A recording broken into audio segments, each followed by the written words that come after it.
Earth football, Cristiano Ronaldo thought I would go assist him. Hey, fanfic family. So glad to see you here again to continue this incredible adventure. As always, kindly remember, this story is 100% fiction.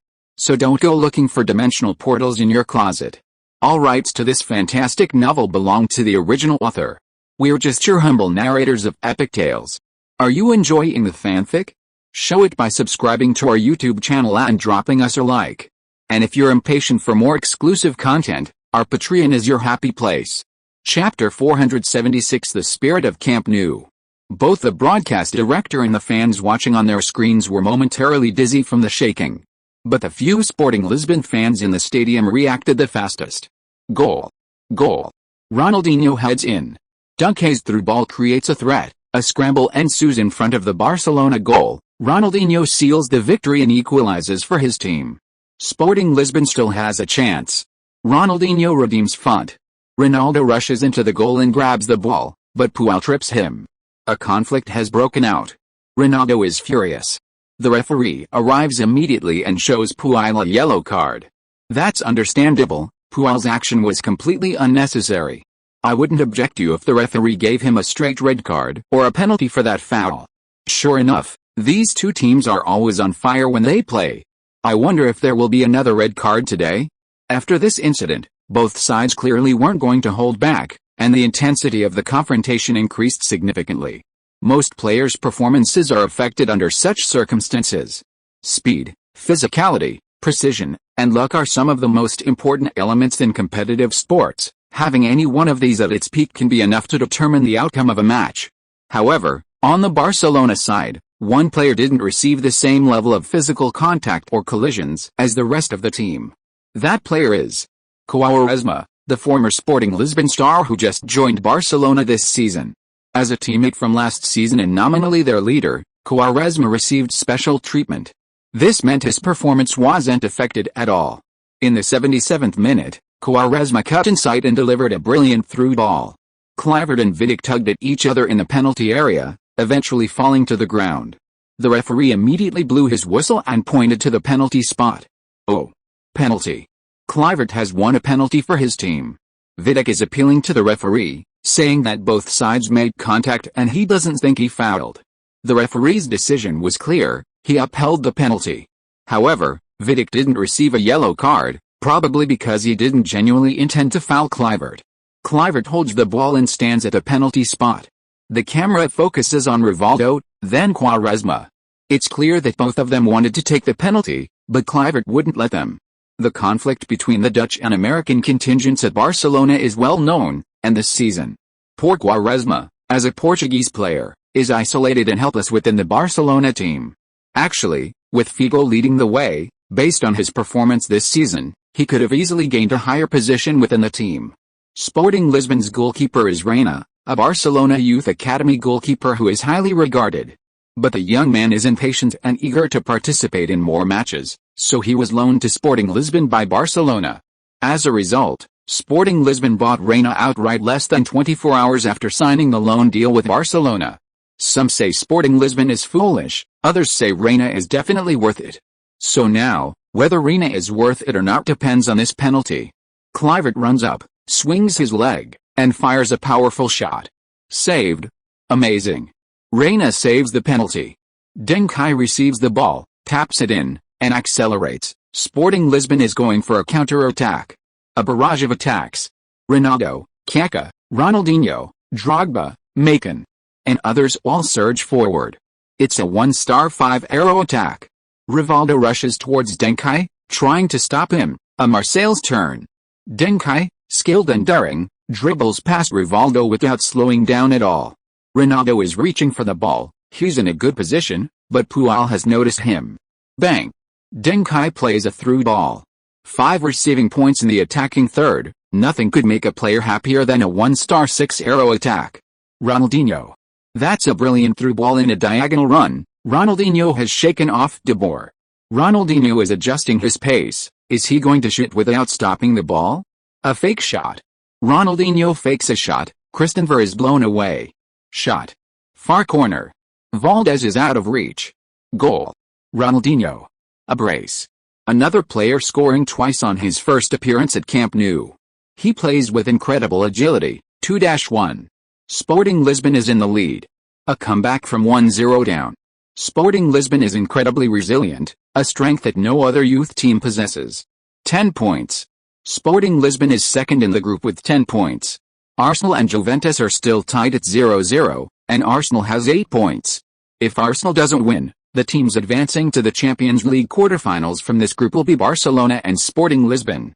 At the stadium, the few Sporting Lisbon fans were singing and dancing. Victoria was alright. Bakira was excited because the home team was West Ham United, a team that had been struggling in recent years. The key was the strong sense of identification with the underdog. Deng Kai? Deng Kai, just because we conceded first, you think we're the weaker team. Fake fan. Now, probably no one thinks Reina isn't worth 4 million euros, right? If Sporting Lisbon can really win this game, then forget 4 million euros, 8 million euros, 12 million euros would be worth it for Reina. This Barcelona Youth Academy graduate proved himself at Camp Nou, but unfortunately, the cheers for him weren't from Barcelona fans, but from Sporting Lisbon fans. Sporting Lisbon's lead made Barcelona uneasy. Barcelona substituted Overmars for the inconspicuous Saviola. But this can't really be blamed on Saviola, and Overmars' effect wouldn't have been much better either. Because they are both wingers, asking them to play as shadow strikers is really asking the impossible. Not all wingers have good attacking positioning and a good finishing touch. Right, Ronaldo? Cristiano Ronaldo, you're talking nonsense. Ronaldinho, see bro, could this Ronaldo be talking about me? When Barcelona made their substitution, Sporting Lisbon also made a substitution. Ibrahimovic replaced Drogba. It looked like a routine substitution, but the tactics were actually different from usual. Bringing on Ibrahimovic was mainly to use his footwork to help the team control possession. A team like Barcelona is much more difficult to deal with if you don't give them the ball. In the 80th minute, Deng Kai passed a ball to the dropping back Ibrahimovic, who flicked it into the Barcelona penalty area with his heel. Ronaldinho surged forward and headed the ball before Christenver could reach it. Bang! Ronaldinho was knocked down by Christenver. Chapter 477 Guagua's tears. Whistle. The referee pointed to the penalty spot and showed Christenver a yellow card. Barcelona players immediately surrounded the referee. Sporting Lisbon players rushed to his aid. Eventually, the two sides started arguing. Xavi, how can this be a penalty? This is perfectly normal contact. Kaká, diving. He's diving. Ronaldo ripped off Ronaldinho's sock, revealing a hole torn by his cleats. Diving my ass, you try diving. Puel, Portuguese kid, believe me, you won't leave this stadium. Deng Kai, come on, try touching me, I'll rely on you to buy my car and house, come on. The referee, speechless, finally separated the two sides. He really didn't want to officiate these two teams again, it was too much trouble.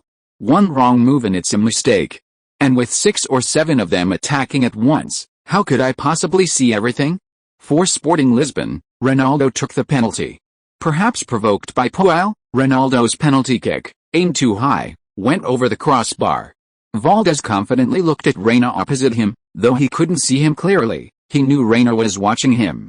So what if you save a penalty? I can too. I'm no worse than you. European bronze boot? Your shooting skills are like kindergarten level. Puel mocked Ronaldo. Ronaldo gritted his teeth in anger. Ignore him, we've already conceded 2 goals, we can still break through this paper-thin defense. No rush? Deng Kai pulled Ronaldo away. Puel chased after Deng Kai, yelling, come on, then you dare. See if you can break your leg. Damn. You son of a bitch. Ronaldo couldn't break free from Deng Kai's pull, otherwise he would have charged. Barcelona then made player adjustments. Veteran Enrique replaced the ineffective midfielder Gerrard. Young Mata replaced the somewhat exhausted defensive midfielder Kaká. But the introduction of Enrique and Mata couldn't stop Ronaldinho's dribbling on the right wing. Arriving at Camp Nou, Ronaldinho seemed to be back home, playing with great ease. Perhaps because of Rivaldo, Ronaldinho was eager to showcase his samba skills to a senior and ask for guidance. However, to Rivaldo's embarrassment, Ronaldinho's skills were already on par with his own. He couldn't offer any pointers. Even Rivaldo's signature small leg swing technique was imitated by Ronaldinho perfectly, even with his own variations. In the 83rd minute, Ronaldinho broke down the right wing and crossed, creating a corner. In the 84th minute, Ronaldinho took the corner. Ibrahimovic rushed to the near post, demonstrating to Font, who had improvised a steamed sea base after cooking boiled fish in the locker room, what a proper header flick looks like. Bang! The ball, after being tipped over Ibrahimovic's head, flew backwards, heading downwards. Enrique tried to block the ball with his leg, but Pepe rushed over, knocked Enrique down, and used his chest to deflect the ball into the goal. Goal. Another goal. Sporting Lisbon has scored again. Pepe is so energetic. He chested the ball into the goal. Enrique looks like a weakling next to him. The Sporting Lisbon players are celebrating wildly. Everyone is surrounding Pepe. Especially Ronaldo. Pepe's goal cleared the way for Ronaldo. Pepe's goal wasn't actually enough to excite all his teammates so much. But Deng Kai immediately called everyone over to prevent the goal from being disallowed. By Premier League standards, this goal would be perfectly fine. But by stricter standards, Pepe might have committed a foul. It was open to any ruling. Sure enough, Barcelona immediately complained that Pepe had fouled them. Enrique even grimaced, saying his shoulder felt like it was about to be broken by Pepe. But the referee ultimately ruled that the collision between Enrique and Pepe was normal.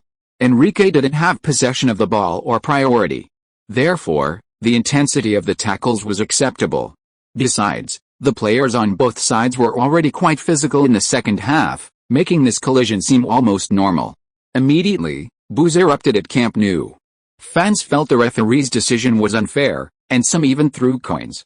However, the Barcelona stadium administrators, who had been banned from home games last season, immediately stopped the fans' excessive behavior. A single ban meant a loss of millions of euros. They couldn't afford to lose the game and then lose money.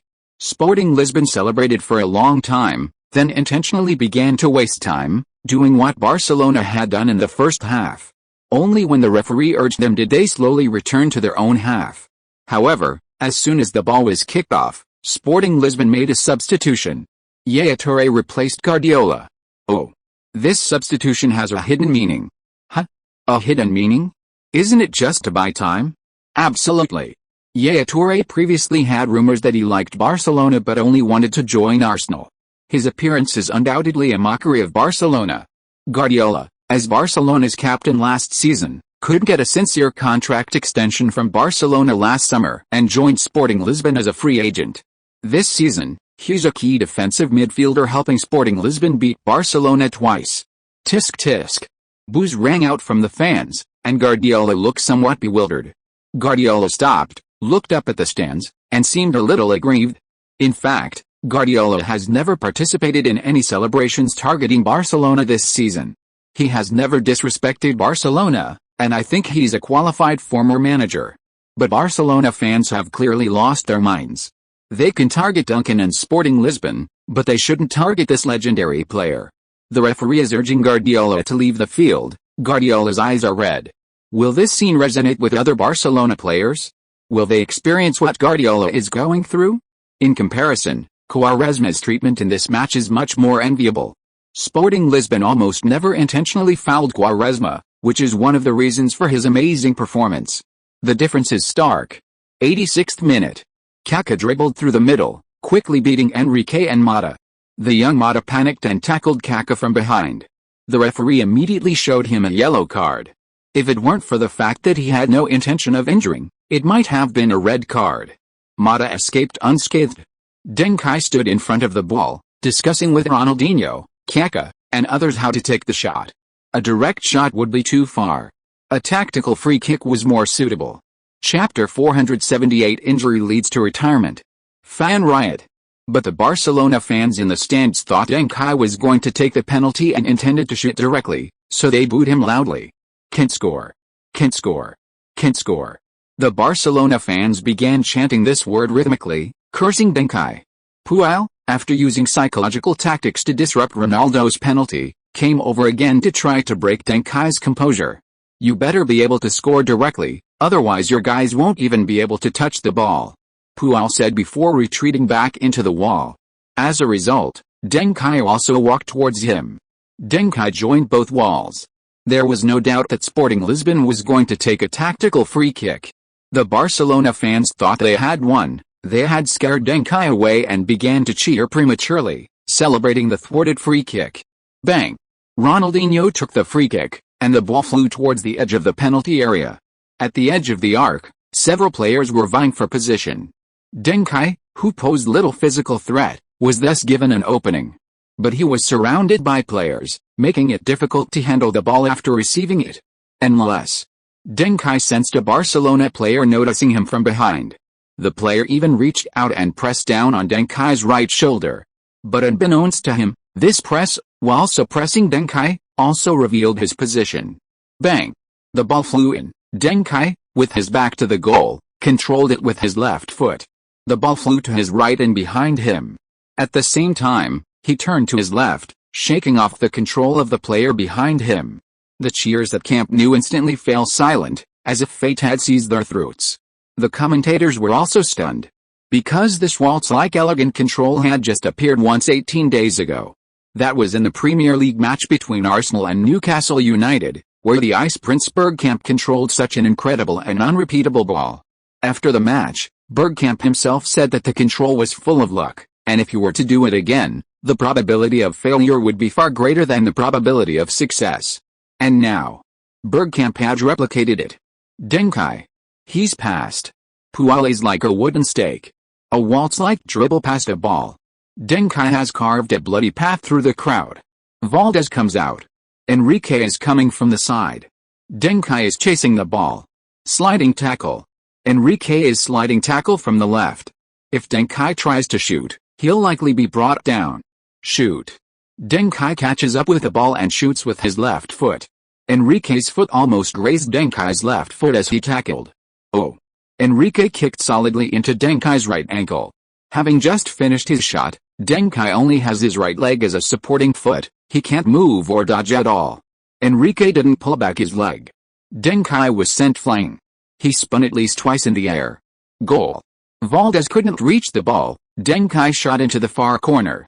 This is one of the most difficult shots for the short Valdez to save. Bang! As the football landed, Deng Kai, who had been hit by the truck, or rather, sent flying through the air by Enrique's tackle, slammed heavily to the ground. Everyone held their breath and stopped breathing.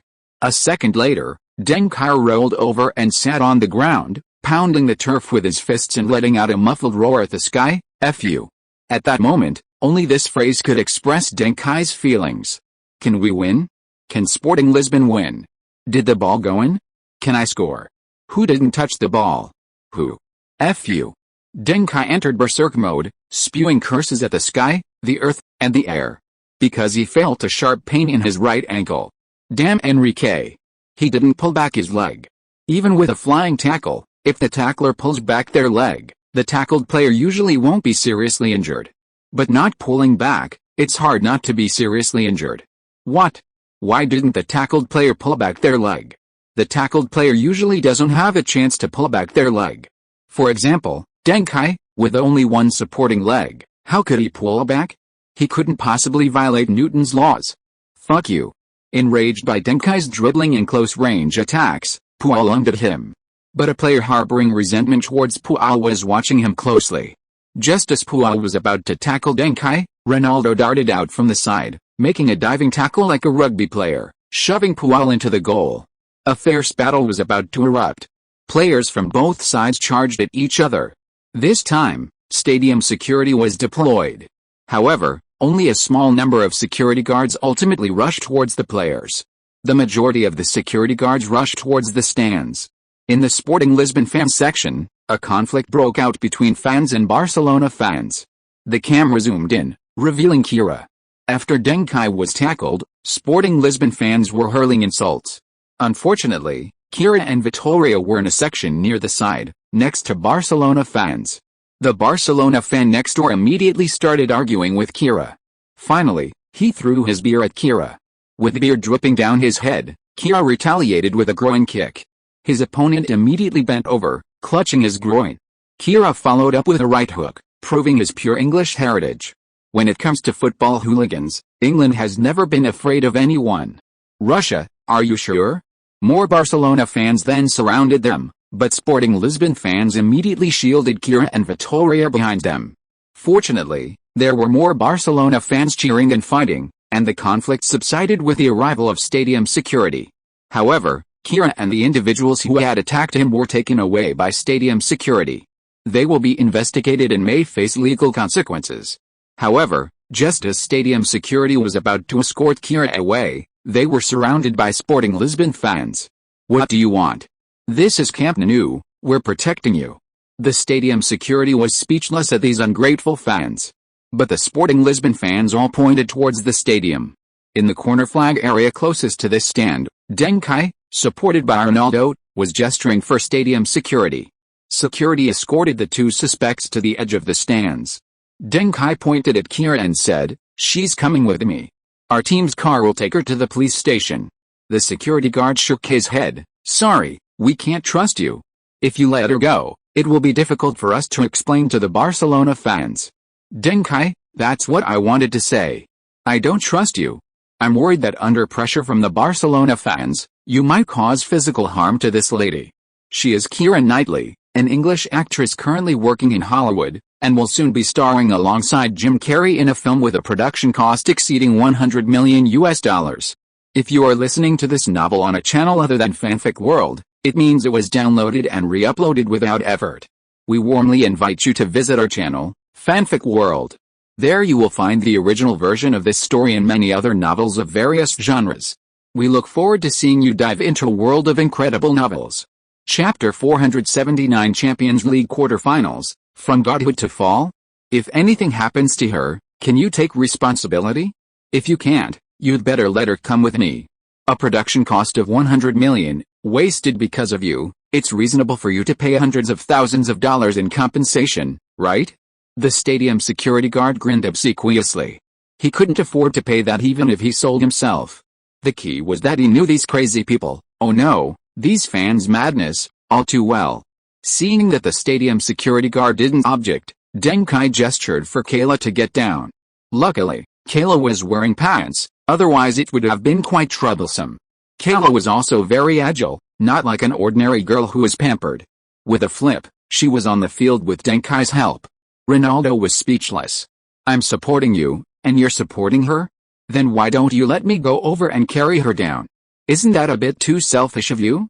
You let yourself enjoy the most secure support from Ben Ronaldo, while Kayla only receives a token gesture from you, the injured player. Tisk tisk tisk, Kai, how did such a selfish boy like you find a girlfriend?" "Deng Kai, is it possible that a girl contacted me?" A roar of applause erupted from the Sporting Lisbon fans for Kira. She was a hero. She had defeated the Barcelona fans. And she had done something the Barcelona fans couldn't, enter the stadium openly. Immediately, the Barcelona fans in the stadium erupted in boos again. The Barcelona coach came over to inquire about the situation. When Deng Kai told him that Sporting Lisbon would take the woman to the police station, he chose to believe him. As a coach, he was well aware of the madness of those die-hard fans. Letting Sporting Lisbon handle it was better. At least if anything happened, Barcelona wouldn't have to take responsibility. Feeling the earth shaking around her, Kira's face turned pale, and this was with makeup on. Her real face was unimaginable. She was a little frightened. Actors' acting environment is relatively closed. Most actors are actually timid in front of large scenes, and the performances are far inferior to those of singers and other stage-specific professionals. Help me up." Deng Kai gestured for the team doctor to leave, then let Kayla support him. "If I have something to do, I won't be so nervous." Kayla nodded, and her condition indeed improved considerably. The walk to the players' tunnel didn't seem so agonizing for her anymore. But Kayla was puzzled by Deng Kai's condition. "Aren't you nervous at all? They all seem to be booing you." Deng Kai nodded. "I enjoy this cheering. Why don't they boo others?" Ronaldo supported Deng Kai on his right side. Deng Kai's right leg was injured, making it harder for the person on his right. "They're booing me. I beat that guy with the afro." Kayla was infected by this atmosphere and finally smiled. "Then they're booing me too, because I kicked their 12th man in the stadium." The three of them entered the players' tunnel, chatting and laughing. Trigura and Maxija immediately opened their umbrellas to protect the three of them. A dense murmur came from the umbrella canopy. Maxija and Trigura smiled at each other. Elegant. They knew it would be difficult to escape this match unscathed. So they were prepared. Upon entering the players' tunnel, Kira was still amazed by the quality of the umbrella in Max's hand, inquiring about its brand and preparing to buy one of these bulletproof umbrellas herself. Maxa proudly declared, "The brand doesn't matter, what matters is that it's made in China. There, you can buy the best goods in the world." The outcome of this conflict was disastrous. Enrique, who made a malicious flying tackle, and Puel, who attempted to strike and was already halfway through, were both sent off with red cards. Ronaldo, who intercepted Puel, also received a red card. However, Sporting Lisbon didn't have an extra player, as Duncan was injured after scoring and the team had no substitutions left. The two sides were 9 against 9. However, the score remained unchanged, ending 4-1. Sporting Lisbon and Barcelona both had 10 points. Moreover, because Sporting Lisbon defeated Barcelona twice, they climbed to the top of the group. At another stadium, the match was far less intense. In the last minute of regular time, the French attacking duo of Trezeguet and Henry finally decided the winner. Thierry Henry, who was in better form before the match, failed to score. Instead, Juventus' Trezeguet scored the winning goal, helping his team defeat Juventus 1-0. However, both were actually losers, as both teams were eliminated in the Champions League round of 16 with 7 points. In fact, if Arsenal had won, the result might have been different. An Arsenal win would have given them 10 points, and in terms of wins and losses, Arsenal would have been ahead of Sporting Lisbon, Sporting Lisbon ahead of Barcelona, and Barcelona ahead of Arsenal, creating a vicious cycle. Then, goal difference would have been considered, and all three teams had the same goal difference. Then, goals scored would have been considered, putting Sporting Lisbon in first place, and Arsenal in second, 4 goals ahead of Barcelona. Unfortunately, Arsenal lacked resilience. Despite a relentless attack throughout the match, they couldn't withstand Trezeguet's goal. Thus, the quarter-finalists for this year's Champions League are Real Madrid, Bayern Munich, Manchester United, Liverpool, Barcelona, Sporting Lisbon, Deportivo La Coruña, and Bayer Leverkusen. La Liga boasts 3 spots, the Premier League and Bundesliga each have 2, and the Portuguese Primeira Liga has 1. Serie A and Ligue 1 are completely eliminated. Ligue 1 is understandable, being the 5th-ranked league, not much different from the Primeira Liga. But Serie A is different. This is the world's #1 league. A mini World Cup. If last summer, Zidane's transfer signaled the shift in the center of football, then this year's Champions League quarterfinals definitively prove it from a competitive standpoint. In previous years, this would have been a major point of discussion. But this year is different. People's focus is no longer on that. Right now, everyone wants to know the extent of Deng Kai's injury. Headlines include 4-1. Sporting Lisbon defeats Barcelona twice, becoming a cattle and killer. Said it or not. Deng Kai leads Sporting Lisbon to victory over Barcelona, scoring a goal. King's celebration. Deng Kai sits on the ground, slapping the grass in anger, igniting the entire stadium.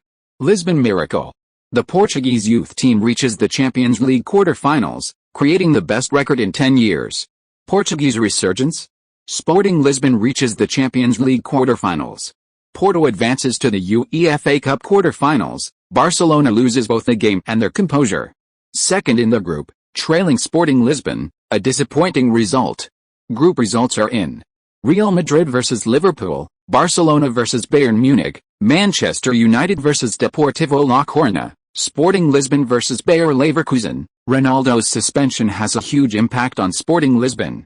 He scored 8 goals in this season's Champions League, tying for first place in the top scorer list with Henry, Van Nistelrooy, and Duncan. Henry out, Duncan injured, Ronaldo suspended. Van Nistelrooy has a chance to reclaim the top spot on the Champions League top scorer list. Puel, Duncan's goal celebration was rude. Anyone would want to punch him. Enrique, I don't think my defense was excessive. I only had the ball in my eyes. If I could do it again, I still wouldn't hold back. Ronaldo, Duncan was playing football. Puel was fighting. Enrique was killing. The latter is unforgivable. English Rose Kira fights over Duncan? Barcelona fans are furious and preparing to sue. Kira, Sporting Lisbon staff safely escorted me to the police station, but I didn't see any Camp Nou staff bringing the fan involved. Victoria, Kira will sue that Barcelona fan, and I'm willing to testify as her witness. The viewing environment at Camp Nou is terrible, a million times worse than Old Trafford. Chapter 480 Beefy promoted to administrator. Kayla kicks her into the top tier. Just as the news reports were finishing, another story emerged from Barcelona's side. After the match, as Enrique drove away from the stadium, he was attacked by Sporting Lisbon fans who threw stones at him. Enrique called the police. However, the police were somewhat bewildered when they arrived. The one who smashed Enrique's car window was an 8-year-old boy. Considering the large number of Barcelona and Sporting Lisbon fans clashing nearby, the police ultimately took Enrique and the 8-year-old Sporting Lisbon extremist to the police station. They happened to encounter Maxa and Font, who were taking Kira to the police station. Font was stunned. After understanding the situation, especially learning that Enrique hadn't even started the engine, he offered a critical yet complimentary assessment of the child's actions. Whether the engine was on or off made a fundamental difference. If the engine wasn't on, the damage was minor, it was just a matter of replacing the window. But if the engine was on, it could be considered a threat to life. Sporting Lisbon subsequently provided a guarantor for the child. After the child left the police station, Font even granted the young fan administration of the global fan club group for Deng Kai. Yes, this fan had previously joined the group. He was Bruno Fernandes, who had previously argued with Wenger and wanted to join Sporting Lisbon, but ultimately failed to do so. Both parties made statements at the police station and then left. Soon after, Barcelona filed an appeal regarding everything that happened in the match. They demanded the red cards for Enrique and Puyol be overturned, and that Kira and the extreme young fan be banned for life, with additional bans for Ronaldo and Deng Kai, etc. Almost simultaneously, Sporting Lisbon also filed an appeal, demanding UEFA severely punish Barcelona, with additional bans for Enrique and Puyol, additional penalties for Barcelona's home ground, and lifetime bans for Barcelona fans, etc. Both sides presented their arguments, and the debate raged. Ultimately, UEFA, with the help of its legal team, made a ruling, upholding the red cards given to Enrique, Puyol, and Ronaldo. Enrique was fined €5,000 and given a 3-match ban for injuring another player with a dangerous act on the pitch. Barcelona's next home game will be played behind closed doors, with estimated losses exceeding €5 million. The Barcelona fan who deliberately attacked Kira has been banned for 3 years and barred from attending any UEFA-sanctioned match. Stadiums that illegally provided viewing services for him will face severe penalties. Furthermore, Kira's lawsuit against the fan is ongoing. Immediately after the incident, Victoria suggested Kira go directly from the locker room to the airport instead of the police station.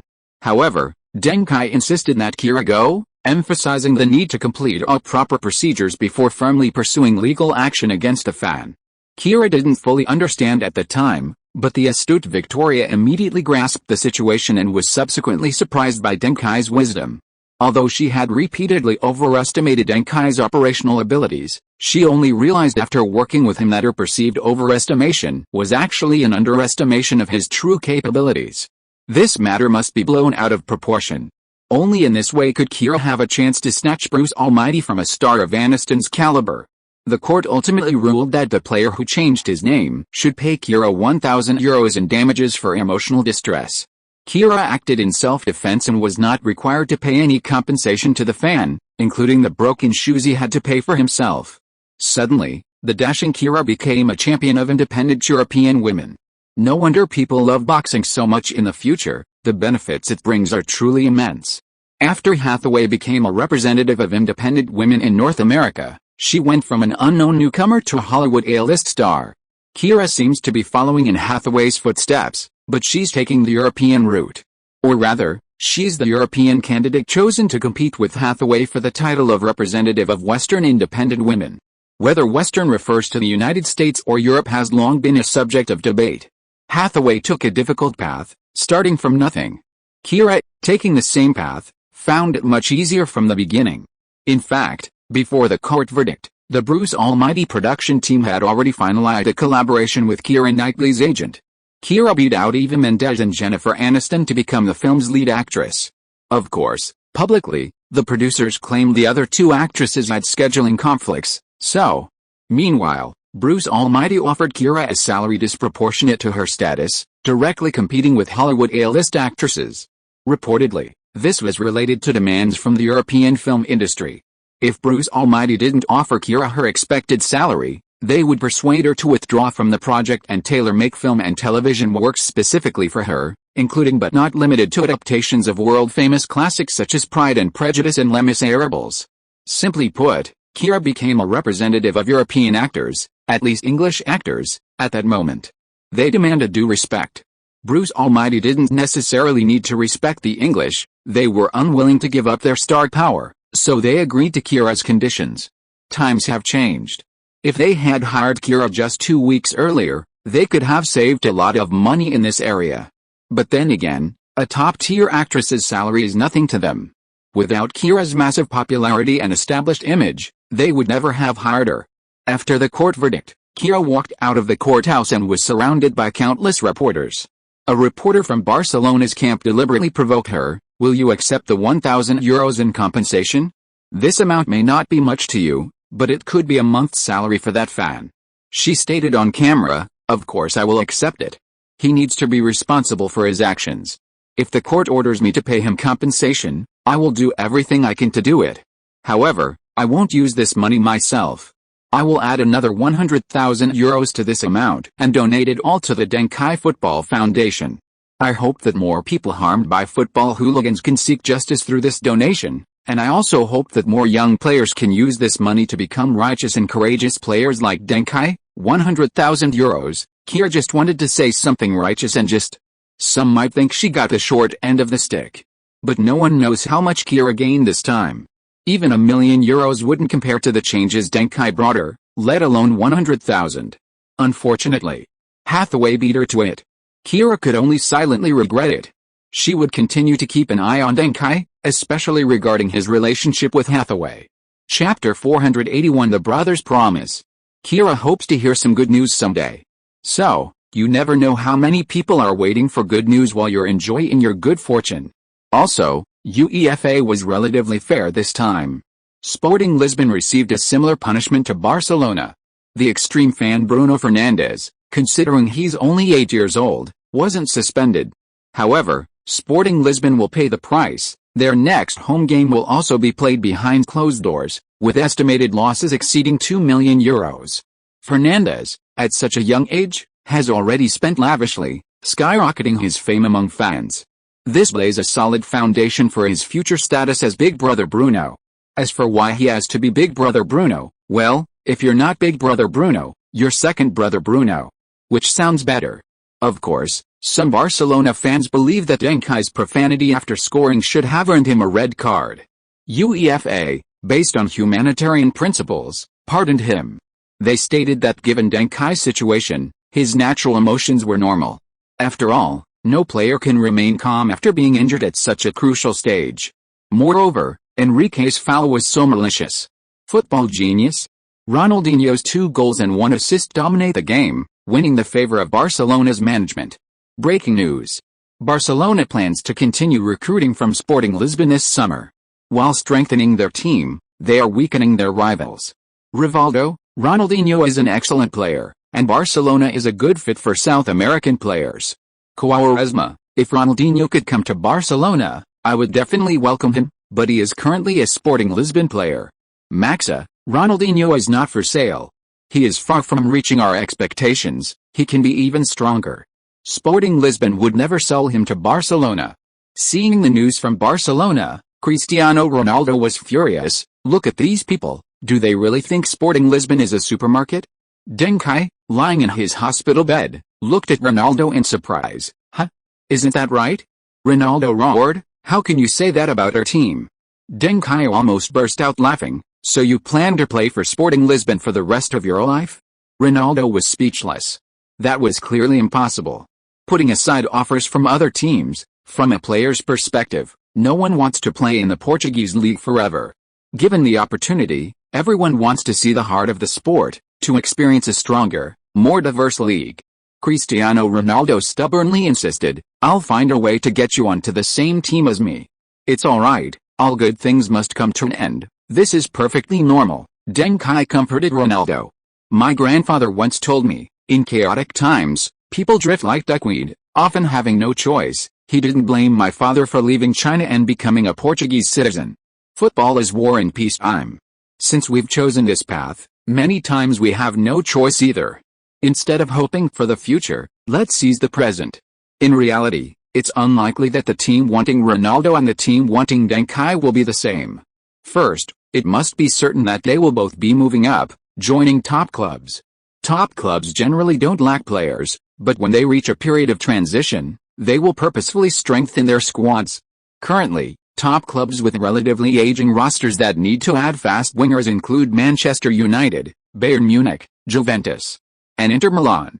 However, they don't necessarily need wingers with strong inside-cutting scoring abilities. They don't have that tactical approach. To bring in Ronaldo and unleash his full potential, the team must undergo a tactical overhaul. Ordinary head coaches don't have this authority, or if they do, they can't afford the risk. If results are poor, they'll be out in less than 6 months. Therefore, although the situations are different, only Manchester United can acquire Ronaldo in this lifetime. And no matter what Manchester United's lineup is, they can't acquire Deng Kai. Even if Manchester United wanted him, Deng Kai wouldn't go. He's used to being a king at Sporting Lisbon, he can't be a prince anymore. Besides, Manchester has already taken over the city, all that's missing is Deng Kai's call to arms. As for acquiring Ronaldo, that's truly something Manchester City's current financial resources can't achieve. In the last 2 seasons, a large number of Sporting Lisbon players have proven their worth. Even those without a market value, the Sporting Lisbon label is enough to increase their price. Buying the players comes at a premium. Of course, this is just the beginning of their careers. Whether they'll meet again in the future, who can say for sure? Deng Kai pointed to his right foot. You know, I always recover quickly, maybe I can play again in a month? But a month later, will we still be in the Champions League? Ronaldo found it difficult to answer. Because he was suspended for the next European match. We're here. Outside the ward, Font, Ronaldinho, Kaká, Ibrahimovic, Drogba, Pepe, Wu Zedong, Macon, Vieira, Reina, Vidic, Barzagli, Veloso, and others walked in. They patted their chests and assured Deng Kai, "Don't worry about your injury, we will definitely lead the team to the semifinals. We definitely will." Zhang Yunzi, who came to interview, had her photographer capture this touching scene. Subsequently, this photo appeared on the homepage of Donkey, a Chinese sports website, triggering tears from most European fans. Headlines included, "Racing against time. Deng Kai confirmed out for a month. Will miss 5 to 5 matches, including the quarterfinal against Leverkusen. We will definitely reach the Champions League semifinals." Sporting Lisbon players make a guarantee in Deng Kai's ward. A promise of youth. Sporting Lisbon's youth team will wait for Deng Kai's return in the Champions League semifinals. Many fans were moved by this tragedy. But this did not affect the judgment of professional media. Kicker, Bayern's renowned doctor, Müller-Wohlfahrt, professionally analyzes, Duncan's injury theoretically requires 2 months to fully recover. Playing prematurely could leave irreversible sequelae. Build, 1 month or 2 months doesn't really matter. Sporting Lisbon will find it difficult to withstand Bayer Leverkusen, who have been leading Bayern in the Bundesliga this season. Transfermarkt, Zé Roberto, Ballack, Lucio, and other key players are in excellent form. Sporting Lisbon is missing 2 key players, the outcome is already decided. Record, perhaps it's time to say goodbye to this miracle. With Duncan's recovery, Sporting Lisbon may already be eliminated from the Champions League. Bora, Sporting Lisbon should be more realistic and focus on the league, otherwise they may very well end up empty-handed. Sky Sports, the first leg of the Leverkusen vs Sporting Lisbon match is hellishly difficult. The absence of Duncan and Ronaldo means the end for Sporting Lisbon. Chapter 482 is unreliable. The Manchester Evening News, in this season's Champions League, Duncan has 8 goals and 7 assists, while Ronaldo has 8 goals and 2 assists. Together, they account for over 60% of the team's total Champions League goals and over 70% of their total goal contributions. The Sun, Sporting Lisbon may have a glimmer of hope. Hathaway's close friend reveals, Hathaway herself said Duncan's recovery ability is extremely strong. He can do hundreds of push-ups in one night. Basically, this is the opinion of mainstream European media. Nobody is optimistic about Sporting Lisbon. This is the advantage and disadvantage of having a superstar player leading the team. The advantage is that as long as the superstar player is not injured, no matter who else is injured, it won't shake the foundation of the team. In the last 2 seasons, Ronaldo, Drogba, Ibrahimovic, Matos, Viana, Quaresma, Kaká, Ronaldinho, who hasn't been injured? But how has Sporting Lisbon performed? Even with fluctuations, they always recover quickly. To say it's all Duncan's credit might be inaccurate, but it's definitely at least 50%. The downside is that once their star player is injured, then. This situation was already foreshadowed at the beginning of the season when Deng Kai was suspended for 3 Champions League matches. 3 rounds without a win, 2 losses and 1 draw. This is why major bookmakers were so confident in predicting Sporting Lisbon's inevitable defeat. March 23, Portuguese Premier League round 28. Sporting Lisbon vs Salgueiros. The team narrowly won 1-0. Although they won, the organizational chaos was visibly obvious. March 30, Portuguese Premier League round 29. Sporting Lisbon vs Boavista. This is where the problem arises. Despite Ronaldo's stellar performance, Sporting Lisbon's lack of a midfield was exploited by the opponent. Ultimately, both sides traded blows, resulting in a 3-3 draw. Sporting Lisbon's 6-game winning streak across all competitions was ended. The only good news was that Porto, second in the league, also faltered. They lost this round, widening the gap between the two teams. But no one at Porto complained. Because Mourinho had already announced when the team reached the UEFA Cup quarterfinals that Porto would focus on the UEFA Cup. He wanted the whole of Europe to know that Sporting Lisbon wasn't the only Portuguese team capable of competing in European competitions. Some media outlets dug up Mourinho's previous statements, revealing his history of arrogance. At the beginning of the season, after defeating the 4-time European champion Sporting Lisbon, he not only declared the 4-time champions' decline but also stated that Sporting Lisbon was nothing special, and that their UEFA Cup victory last season was only due to Porto not playing in the competition. He claimed that if Porto had played, they would have won the title. Subsequently, Porto finished third in their Champions League group stage, qualifying for the UEFA Cup. And they actually made it to the quarterfinals. Truly arrogant, but seemingly with some substance. On April 1st, the sports-themed film I Love Beckham, starring Keira Knightley, was released in Europe. It achieved considerable box office success on its opening day. According to initial estimates, the film, in its best-case scenario, could gross around $30 million in North America. The global box office is estimated to be between $60 million and $80 million. However, with the opening weekend results, it's expected that the film will gross over $50 million in North America, and its global box office could more than double. David Beckham, the film's soul, contributed about a third of this influence. Keira Knightley's recent surge in popularity also contributed a third. The remaining third was contributed by Deng Kai. Almost all football fans saw or knew about Deng Kai's goal for Barcelona and the subsequent celebrations and controversies. Many were inspired by the spirit of Sporting Lisbon's youth team and were willing to buy them a ticket. However, tickets were hard to get, and Sporting Lisbon's quarter-final home game was played behind closed doors. And that was almost their swan song in the Champions League this season, so many chose to watch the film I Love Beckham, which Deng Kai strongly supported and shared. Outside the cinema, many reporters interviewed viewers, and when they asked if they were Beckham fans, over a third said they knew Beckham, but they came to see the film because of Deng Kai's promotion. On the same day, Sporting Lisbon's arch-rivals in the Portuguese league, Porto, defeated their opponents 2-0, putting them 1 foot in the UEFA Cup semi-finals. After the victory, Mourinho told the cameras, "I don't know if Sporting Lisbon can wait for Duncan in the semi-finals, but we at Porto will be waiting for him. Although we're on different tracks, this time, we'll go further than them." Mourinho's message instantly created a sense of rivalry between the two Portuguese giants. It evoked both admiration for their fierce competition and a sense of mutual respect. It could be said that Mourinho's move to capitalize on the hype was both clever and ruthless. If Sporting Lisbon can pull through, they can share the spotlight with Porto. If they can't, they'll become a stepping stone for Porto to further enhance their reputation in European football. April 2nd, Champions League quarter-final first leg, Bayer Leverkusen vs Sporting Lisbon. In the first half, Leverkusen's midfield maestro Zé Roberto, favored by Bayern Munich, delivered a brilliant assist, allowing young Berbatov to score a stylish goal. In the second half, Schneider's cross provided an assist, and German superstar Ballack scored with a long-range shot, making it 2-0. In the 80th minute, Kaká and Ronaldinho created a threat, but it was blocked by a foul from Lucio 2-0. Sporting Lisbon's young players failed to live up to their promise. They were too naive, they thought they could do it. But after trying, they realized that without Duncan, they really couldn't. Duncan was so important. Font was right. Duncan deserves all the praise. Unfortunately, some realizations come too late. Sporting Lisbon has no chance left. Cristiano Ronaldo?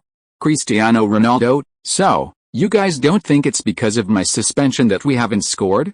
Font, see, you can bring goals, but only Duncan can bring victory. A dark horse even darker than Sporting Lisbon, Bayer Leverkusen. A super team competing with Bayern Munich in the Bundesliga, with a youthful squad no less impressive than Sporting Lisbon. Three-pronged defense. Champions League, Bundesliga, German Cup. Bayer Leverkusen could become the next European treble winner. Bayer Leverkusen's dual core. The legendary lives of Zé Roberto and Michael Ballack. Real Madrid former Zé Roberto's Bundesliga rebirth. Over 20 assists this season. A chance to face his former club in the Champions League semi-finals. Chapter 483 Empty stadium? Not a chance. The tragedy of Sporting Lisbon, they dodged Kaiserslautern but not Bayer Leverkusen. Former key player of Kaiserslautern's miracle, Ballack, refuses to discuss Bayern. Bayern interested in signing Ballack. Ballack's total goals and assists across all competitions this season exceed 20. Bayer Leverkusen, having snatched away Sporting Lisbon, has become the biggest winner in this season's Champions League. If they reach the Champions League semi-finals, the market value of their players will increase by at least 2 to 3 million euros. The value of their key players could multiply several times, provided they aren't poached by Bayern. Many people may resent Bayern's reputation as a Bundesliga talent scout, arguing that everyone else is bringing in excellent players, so why does Bayern get such a bad reputation? For example, Dortmund also poaches players, Werder Bremen also poaches players, and other league giants also poach players. But this is truly different. Other clubs call it signings, only Bayern calls it poaching. Because Bayern signings have two characteristics. First, the transfer fees are significantly lower than market value. This isn't just about leveraging the team's appeal. Real Madrid, Manchester United, and Juventus also have appeal, but why are their signings always at market value or even overpriced? Bayern Munich, here, utilizes its regional influence and, beyond that, the power to secure national team player slots, among other peripheral means. It's no exaggeration to say the Bundesliga is their youth academy. Secondly, Bayern signings often involve key players from teams within the Bundesliga that threaten their dominance. They maintain their Bundesliga dominance through non-competitive factors, even though they could theoretically maintain it purely from a competitive standpoint. This isn't a "you're strong, I'll get stronger" approach, it's a "I'm strong, but I'll make you weaker" approach, contradicting the fundamental higher, faster, stronger spirit of sports. The effect of this approach is that even if these key players aren't useful to them, they still dismantle the opposing team's squad and eliminate their threat. Kaiserslautern, Bayer Leverkusen, Werder Bremen, Schalke 04, and Borussia Dortmund all collapsed this way. Acquiring one or two such key players is more damaging than buying half a team. Barcelona did this to Arsenal once, and was immediately branded a disgrace in transfer history. Bayern Munich, well, they got a good deal, so they won't play the victim. Being a legitimate talent scout is actually pretty cool. Many top clubs envy that kind of environment. April 7, Portuguese Primeira Liga round 30. Mathalas returned, but Deng Kai remained injured. Sporting Lisbon defeated Maritimo 2-0, bringing their league points to 67, 6 points ahead of Porto. Theoretically, they could successfully defend their Primeira Liga title in their next match. After the match, media outlets photographed the scene outside the Alvalade Stadium, sparking discussion. 4 concert-level stages had been erected around the stadium, complete with large screens, sound systems, seating areas, and standing areas. In terms of scale, they could easily accommodate tens of thousands of people. The sports news website Donkey reported the ins and outs of the project. The Alvalade Stadium was penalized for its Champions League campaign, and the home game was played behind closed doors. Considering the feelings of the fans and the team's survival, the club, despite already losing €2 million on ticket sales, invested heavily in building 4 concert-level temporary stages, which were provided free of charge to fans. Priority seating was given to registered Sporting Lisbon fans, those with proof of 2 or more years of social security contributions in the Lisbon area, and Chinese fans. We hope everyone will actively attend and support the team outside the stadium. Be the team's 12th man. This move, it's simply outrageous. Barcelona and Bayer Leverkusen immediately complained to Sporting Lisbon. The latter's complaint was justified. After all, the effect of Leverkusen playing in an empty stadium versus one surrounded by tens of thousands of fans is completely different. The atmosphere in the stadium definitely has a significant impact on the outcome and the flow of the game. But Barcelona was purely dissatisfied with Sporting Lisbon's opportunistic behavior. After all, their match was also played in an empty stadium. In the first leg of the Champions League quarter-finals, Manchester United thrashed La Liga side Deportivo La Coruña 2-0 at home. Van Nistelrooy scored a goal, bringing his tally to 9 and surpassing Ronaldo and Henry to lead the Champions League top scorer chart. Liverpool beat Real Madrid 1-0 at home, with Michael Owen shining again and scoring the decisive goal. Barcelona thrashed Bayern Munich 3-1 away, with Quaresma displaying superhuman ability, scoring 2 goals and providing 1 assist to be named man of the match. Logically, Barcelona's performance should have been the most secure, as they held a 2-goal lead and 3 away goals, making a loss seem almost inevitable. However, the empty stadium for the second leg gave Bayern a glimmer of hope. The empty Camp Nou could become a battleground for uncertainty. And yet, Sporting Lisbon managed to find a way to avoid the same punishment, so why couldn't Barcelona? This bizarre move, at least in terms of attitude, shows that Sporting Lisbon prioritized the match far more than Barcelona. Barcelona fans, unable to watch the game, are naturally dissatisfied. Even Barcelona players felt the club hadn't fully exercised its initiative and fulfilled its proper functions, leading to considerable dissatisfaction. Furthermore, it's widely believed that Sporting Lisbon's management and marketing department were far superior to Barcelona's. Following Sporting Lisbon's actions, registered fans surged, and the number of fans on various platforms also increased significantly. Every football fan wants to be treated with such respect. Barcelona's management was speechless. Sporting Lisbon lost 1 or 2 million euros on ticket sales. But we lost 5 or 6 million euros. How much did they spend on stage construction? We spent at least 3 or 4 times more on stage construction. And the personnel management, project reporting, etc. If this were a Barcelona Champions League victory parade, would the team be worth all this trouble? For a mere quarter-final second-leg match, this kind of treatment makes people think Barcelona has never even reached the quarter-finals or semi-finals. The scale is different, you can't compare them directly. Smaller clubs have a stronger sense of community and better attention to detail. But the prestige of a big club is easier to boast about. More fans mean more girls, making it easier to play frisbee with them in the second half. It's like a domestic car costing around 200,000 yuan selling for that price, a win-win situation for consumers, or a Mercedes selling for over 400,000 yuan, but the owner saves 500 to 2,000 yuan every night. On April 8, Leverkusen arrived in Lisbon a day early to prepare for the next day's match. On the morning of April 9, Donkey, a popular sports betting website, posted another photo on its headline. The website crashed within 3 minutes. Guess what it was? Chapter 484 Triumphant Return. Within half an hour, the photo went viral across Europe. The photo was photoshopped. In Alvalade's dark players' tunnel, a figure walked against the light, indistinct and barely visible. But based on the silhouette and hairstyle, it wasn't hard to identify him. The photo's caption was, Triumphant Return. Kicker, Sporting Lisbon releases false information?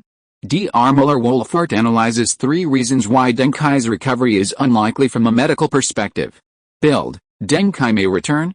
Sporting Lisbon releases a huge smokescreen. Sky Sports, Sporting Lisbon doesn't understand that even if Deng Kai were to return, Leverkusen would still have a better chance of winning. France Football, Ballack gives an interview, he doesn't care about any changes in player information from Sporting Lisbon. Diario Sport, the king returns? First of all, Deng Kai is not a king. Secondly, it's difficult for him to return. Marca, Real Madrid doesn't care who wins between Sporting Lisbon and Leverkusen, but Ronaldo and Ballack will be their backup options for failed signings. Manchester Evening News, Ferguson says Ronaldo shouldn't be ignored, he will be a key factor in the next round. It's time for him to go to a platform where he can get more attention. Various media outlets speculated. In the afternoon, Sporting Lisbon finally revealed the answer. Deng Kai's name appeared prominently in the squad. However, unfortunately, he was not in the starting lineup. Sporting Lisbon's starting lineup is Cristiano Ronaldo, Drogba, Kaká, Ronaldinho, Touré, Matheus, Guardiola, Pepe, Vidic, Barzagli, and Reina. Many Sporting Lisbon fans were excited. Kaiser's back. Really? That's fast. Everyone was saying he wouldn't be back until April, and it's only April 9th. I heard Müller-Wohlfahrt is trying to contact Deng Kai to work on a sports medicine recovery project.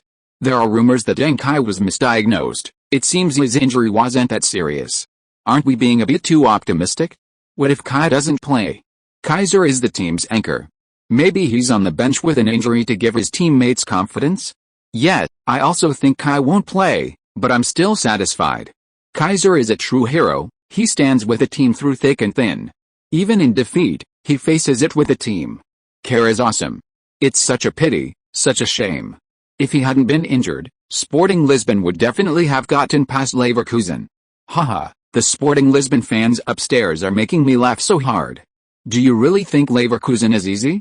They've been ahead of Bayern in the standings for months this season. The Leverkusen fan upstairs is making me laugh too. Didn't you know Sporting Lisbon thrashed Bayern at the start of the season? Beating your Leverkusen is a piece of cake, right?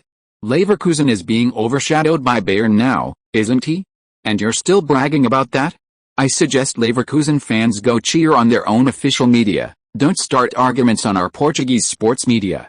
I wish we could, but Leverkusen hasn't joined Donkey yet. Then hurry up and join. There are over 30 football clubs across Europe on Donkey now. Without joining, you won't feel a sense of belonging. Ling. You have been banned for 3 days by Sporting Lisbon administrators. Please post in other sections. Ling. You have been unbanned by Sporting Lisbon administrators. Brother, feeling a sense of belonging now? Go and mobilize your fans. Join now, whether you join early or late. You'll have to join eventually. Joining now gives you fan badges and points. April 9th, evening, Alvalade Stadium. The second leg of the Champions League quarter-finals officially kicked off. Earlier, the other teams had already decided their winners. Manchester United won 3-2 in the second leg, securing a double victory over Deportivo La Coruña and advancing to the semi-finals. Real Madrid won 2-0 at home, with Figo and Zidane exchanging goals and assists, unsurprisingly reversing the deficit against Liverpool and advancing to the semi-finals. Barcelona suffered a crushing defeat at home to Bayern Munich. Quaresma was specifically marked and made little impact throughout the match. Bayern Munich defeated Barcelona 4-2, advancing to the Champions League semi-finals on away goals. Barcelona paid the price for their empty stadium. Meanwhile, Sporting Lisbon, who had been actively trying to solve the problem of empty stadiums, finally entered the stadium with their Bayer Leverkusen players. Hello everyone, I'm Wang Jiangxiang, and sitting next to me is my partner Hiwei. Wang Jiangxiang looked a little downcast because their important guest commentator was stuck in a traffic jam on the highway and couldn't make it. So they had to find a commentator available from another department. As a result, only Hiwei, who had been sitting on the bench, had time. This guy didn't understand kaizu, a term referring to a specific type of commentary, and Wang Jiangxiang didn't have much in common with him. Hello everyone, I'm Hiwei. Let me introduce Bayer Leverkusen's starting lineup.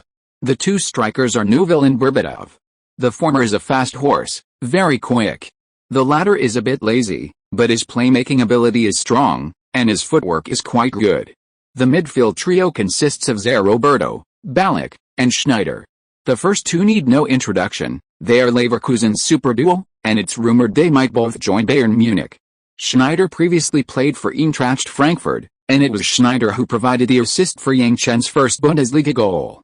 The five defenders, from left to right, are Plasant, Zivkovic, Nowotny, Ramello, and Sebazin.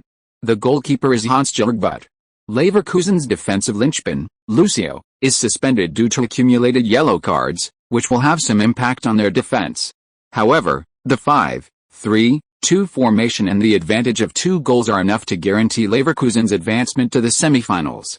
Wang Jiangxiang was speechless. You were fine without that last sentence. Why bother? Sure enough, The director immediately criticized Hiwei in the in-ear monitor because many viewers had called to complain. They said that Hiwei's statement might be correct, but it sounded uncomfortable and unlucky. Hiwei's salary for this month was docked €50. On the Sporting Lisbon side, Deng Kai was indeed on the bench. Since his injury, he had been using Yunnan Bio bandages. His injury was recovering rapidly. Currently, he has about 40 minutes left before he is fully recovered. Whistle. The game started. Sporting Lisbon launched the first attack. Ronaldinho, Guardiola, and Kaká played a series of passes, and finally Guardiola passed a ball diagonally to Kaká, who received the ball and dribbled to shoot.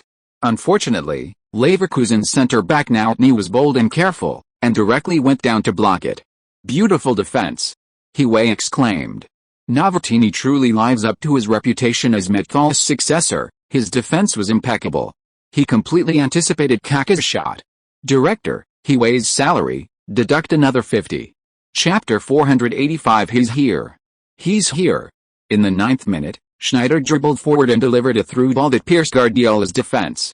The slow-moving Berbadov unleashed a first-time long-range shot, sending shivers down the spines of Sporting Lisbon fans. Fortunately, Reina made a crucial save. Berbadov's style of play, characterized by constant lateral movement, resembled a metronome in the attacking third. Its advantage was its unpredictability. However, its weakness lay in its overly simplistic tempo adjustment. Aside from his shots, he played at a slow pace, lacking variety. Only a constantly shifting rhythm, fast slow, 9 slows and 1 fast, could allow him to reach his peak.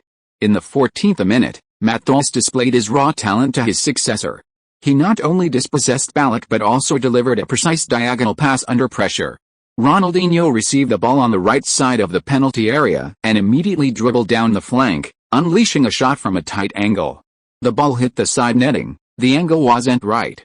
In the 22nd minute, Ronaldinho and Touré switched positions. After failing to dribble down the right flank, Touré sent a long pass to Ronaldo on the left. Ronaldo cut inside past Sebazin, but his subsequent cross was once again blocked by Nowotny. Nowotny appears to be a centre-back in this 5-defender formation, but he's actually a sweeper, a style reminiscent of Methal's and Beckenbauer. Beckenbauer? Matos, can we please not use the word reminiscent? It feels weird. In the 24th minute, Ronaldo dribbled down the wing and combined with Pepe, who was making a run down the flank. Pepe delivered a decent cross. However, Drogba's header went wide under the influence of Zivkovic. Hiwei commented promptly, "Cristiano Ronaldo's return has greatly helped Sporting Lisbon's attack, but today he mainly relied on crosses, and his playing style was noticeably conservative. His ability to create his own shooting opportunities is still a bit weak." His second-place ranking in the Champions League top scorers list is somewhat undeserved. Director. 666. Hiwei's salary, deduct another 50. This series of attacking waves captivated both sets of fans. Outside the Alvaro Stadium, Sporting Lisbon fans watching the live broadcast on 4 screens cheered continuously, encouraging the players on the field. The home atmosphere was certainly strong. However, this relentless attack, despite dominating possession, was exhausting, and Sporting Lisbon's players subsequently entered a brief period of physical recovery. Leverkusen seized the initiative and also began launching frequent attacks. Just one goal would completely collapse Sporting Lisbon. A 3-goal gap is almost an insurmountable chasm in the Champions League. Sporting Lisbon is now clinging to life by sheer willpower. In the 26th minute, Ballack held off Methal's challenge and passed the ball wide. Schneider dribbled down the wing and delivered a 45-degree cross. Neuville surged forward and attempted a beautiful diving header, getting to the ball before Vidic could reach it. However, his head wasn't round enough, and the shot went wide. In the 28th minute, Leverkusen's engine, Zé Roberto, played a superb through ball from midfield, surgically tearing apart Sporting Lisbon's eager defense. The seemingly slow Berbadov accelerated, outmaneuvering Pepe and firing a first-time shot. But Reina rushed out early, not giving Berbadov much space. And the latter's shot deflected off Reina. Sporting Lisbon then retreated slightly. The game finally calmed down. In the 41st minute, Leverkusen broke the deadlock. Zé Roberto took a free kick, and his partner Ballack headed the ball into the net. But the referee immediately blew his whistle, indicating that Ballack was offside. Just as the Leverkusen players were running back to their own half, A sudden burst of enthusiastic cheers erupted from outside the stadium. The sound grew louder and louder, making it seem as if the fans were actually inside. Zé Roberto and Balak frowned, wondering why the Sporting Lisbon fans were suddenly so excited. Relieved smiles also appeared on the faces of the Sporting Lisbon players. Was escaping this defeat their only goal? If so, then this Sporting Lisbon team really had nothing to hope for. Did they know that even if Leverkusen didn't score a single goal in this match, they would still be leading by 2 goals? Wait. Why were they all looking in the same direction? The Leverkusen players looked at the big screen in the stadium. On the sidelines, Deng Kai, wearing the Sporting Lisbon number 10 jersey, was already standing at the touchline, stretching his neck and ankles, including his right ankle. This is... Oh. He's here. He's really here. My God. Wang Jiangxiang exclaimed excitedly. Deng Kai. Deng Kai is coming on. He's here, he's coming with gifts. He's here, he's coming on the green field. My God. In the 41st minute of the match, Yaya Touré was substituted, and in his place came the much-anticipated absolute core of Sporting Lisbon, Deng Kai. Before the match, many people predicted that Deng Kai wouldn't play, and that he would probably just be there to encourage and comfort his teammates. But we were all wrong. Deng Kai has actually recovered from his injury. His right foot doesn't seem to be seriously injured. Deng Kai, the king of Alvalade, has really returned. Wei didn't understand Wang Jiangxiang's excitement. So what if he's back? Why all the excitement? It's like Sporting Lisbon has one more player than Bayer Leverkusen. Even if Zidane came, Wei didn't think Sporting Lisbon could win. The situation was already very clear. Bayer Leverkusen's defense was excellent, and Sporting Lisbon just couldn't break through. Conversely, Leverkusen is also a formidable force in attack. Wei predicts the best possible outcome is a draw, with Leverkusen advancing to the Champions League semifinals with a 2-goal aggregate lead. A less desirable result, well, it would likely be a poor performance from Deng Kai, who played with an injury that hadn't fully healed, leading to the team being even worse than before, conceding 1 or 2 more goals, resulting in a crushing defeat and elimination. Comparatively, the former is better. The latter, for both Deng Kai and Sporting Lisbon, would actually be far worse. Deng Kai shouldn't have been so stubborn. Wei shook his head. Actually, ending the season like this would be better for everyone. Reaching the Champions League quarterfinals is enough to satisfy everyone at Sporting Lisbon.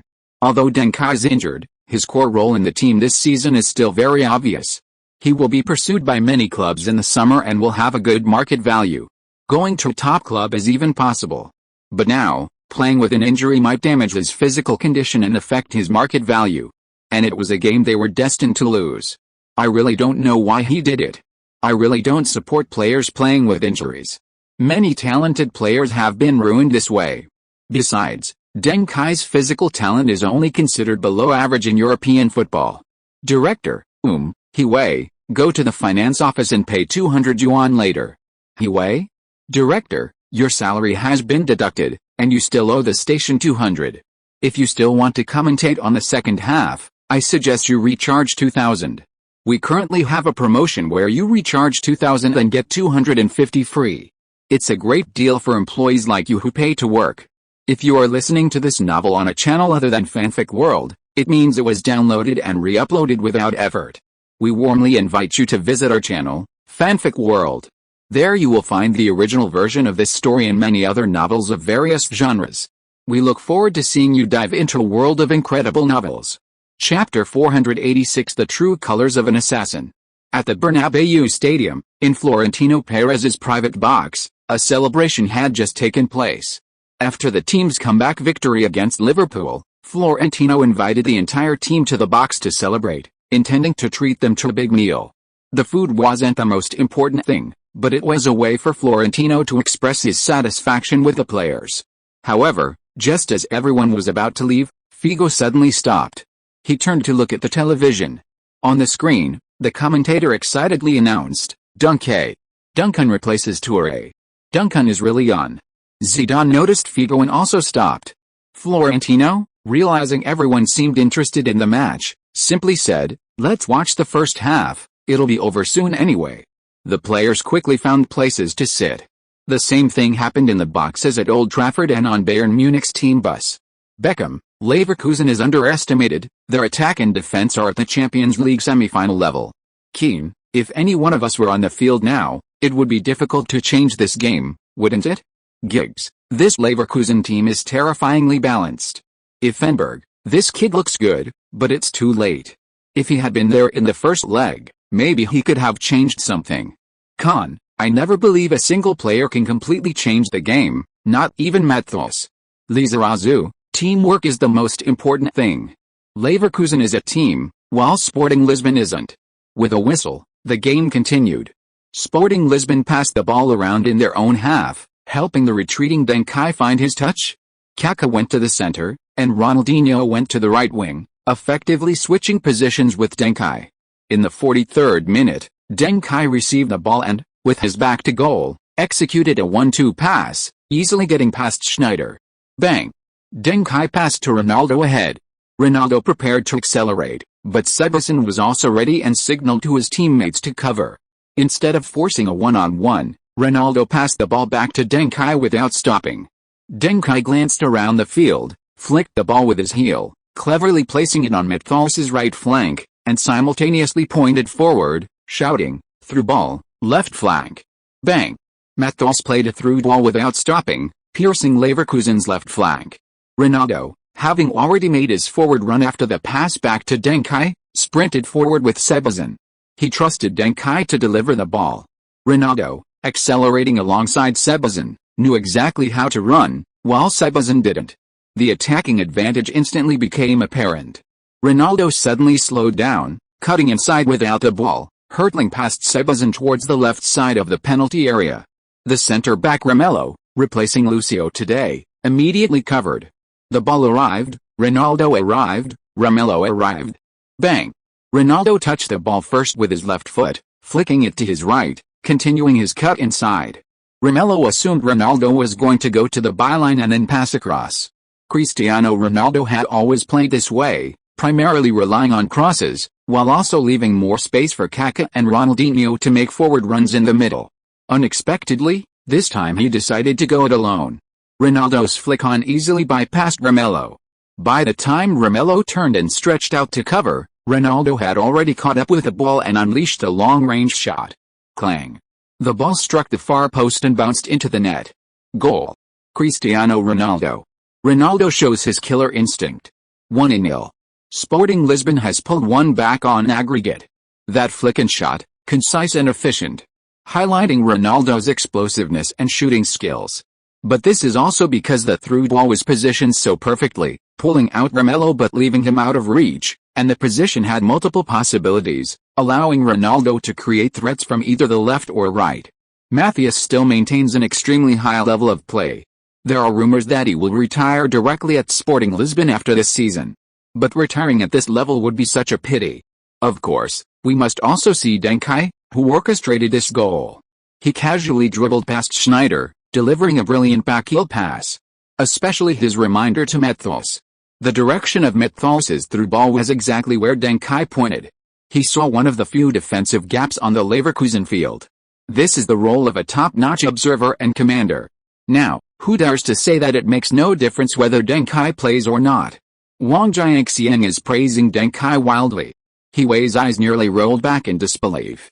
This is ridiculous? Did Kai score a goal or provide an assist? Is orchestrating something to be so lavishly described? Why doesn't UEFA create a Champions League orchestration ranking? Or a second-to-last pass ranking? Outside the stadium, the Sporting Lisbon anthem drifted in. Sporting Lisbon fans showed their unwavering support for the team in their own way. Every Sporting Lisbon player's eyes were different now. There was no confusion in their eyes. Bernabeu VIP box. Zidane asked, "How about, we order our stuff here?" Florentino laughed, "Whether they advance or not, it's just a gift to the semifinals. Is it really worth all this fuss?" Zidane rubbed his slightly balding head and said, "I wouldn't say fussy, just a little restless." Old Trafford Stadium. Schulz, they're more like a unit now.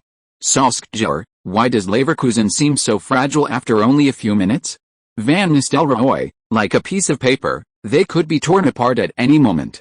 Soon, the match went into halftime. 15 minutes later, both sides returned. The Leverkusen players looked serious, Their coach had clearly emphasized defensive issues, telling them to pay close attention to the newly substituted Duncan. Meanwhile, Sporting Lisbon's players were flushed, clearly having drunk a lot of Maxi's motivational speeches. After the second half kicked off, Sporting Lisbon quickly gained possession. In the 47th minute, Ronaldo lost possession on the left flank under pressure. Schneider, unable to counter-attack, saw Matthäus rushing towards him. Schneider passed across to Ballack, attempting to stabilize the tempo or have Ballack launch a counter-attack. But Matthäus flew in and touched the ball with his foot. The ball had a strong spin. Ballack miscontrolled the ball, which bounced far. Duncan rushed over and poked the ball away, completing the interception. Ballack immediately chased after Deng Kai. Now he also came out to tackle Deng Kai. Losing possession in the backfield is very dangerous, even if foul is necessary to stop it. However, Deng Kai executed a V-shaped backheel, dodging Nawatni's sliding tackle while also keeping Ballack in check. Bang! Deng Kai passed a ball to Drogba, blocking both players. Drogba, with his back to goal, passed it across to Ronaldinho, then turned and surged into the penalty area. Chapter 487. The counter-attack only takes 9 minutes. Zivkovic charged at Ronaldinho, who dodged the tackle with a croquet move but was tripped by Zivkovic and fell to the ground. Just as the referee was about to blow his whistle, Guardiola rushed over, took a touch of the ball, and crossed it. Drogba leaped high. Bang! The ball once again nestled into the goal. Goal. Drogba scores with a header. Beautiful teamwork, 2'0". Sporting Lisbon equalizes. Unbelievable. So many attacks and threats in the first half, yet so few goals. But with Deng Kai's entry, scoring seemed so easy.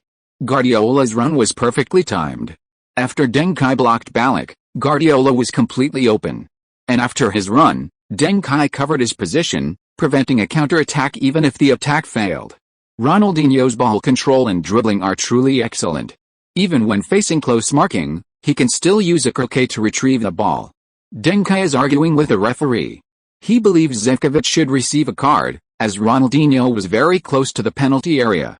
The referee is also explaining to Deng Kai, who seems to agree with the referee's decision. The referee smiled as he saw Deng Kai off. It's clear Deng Kai's questioning put some pressure on him. This is the team leader's ability to negotiate, which is crucial on the field. After the kickoff, Leverkusen's players clearly wanted to break through in attack. They should have easily secured a victory. But now, they had to be fully focused. Did they really think their attack wasn't sharp enough? In the 50th minute, Leverkusen's playmaker, Zé Roberto, launched an attack down the left flank.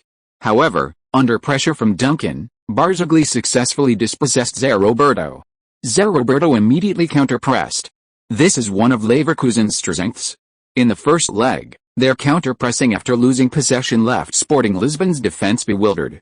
Ronaldinho is one of the few players in the team capable of handling this kind of counter-pressing, but he rarely drops back. But now it's different. Barzagli chipped the ball to Duncan. Duncan extended his right foot to control the ball. Zé Roberto took a long stride forward, knowing Duncan liked to control the ball without stopping it. He anticipated Duncan would flick the ball forward without stopping, so he took a half step forward and leaped. It was almost like performing a large lunge.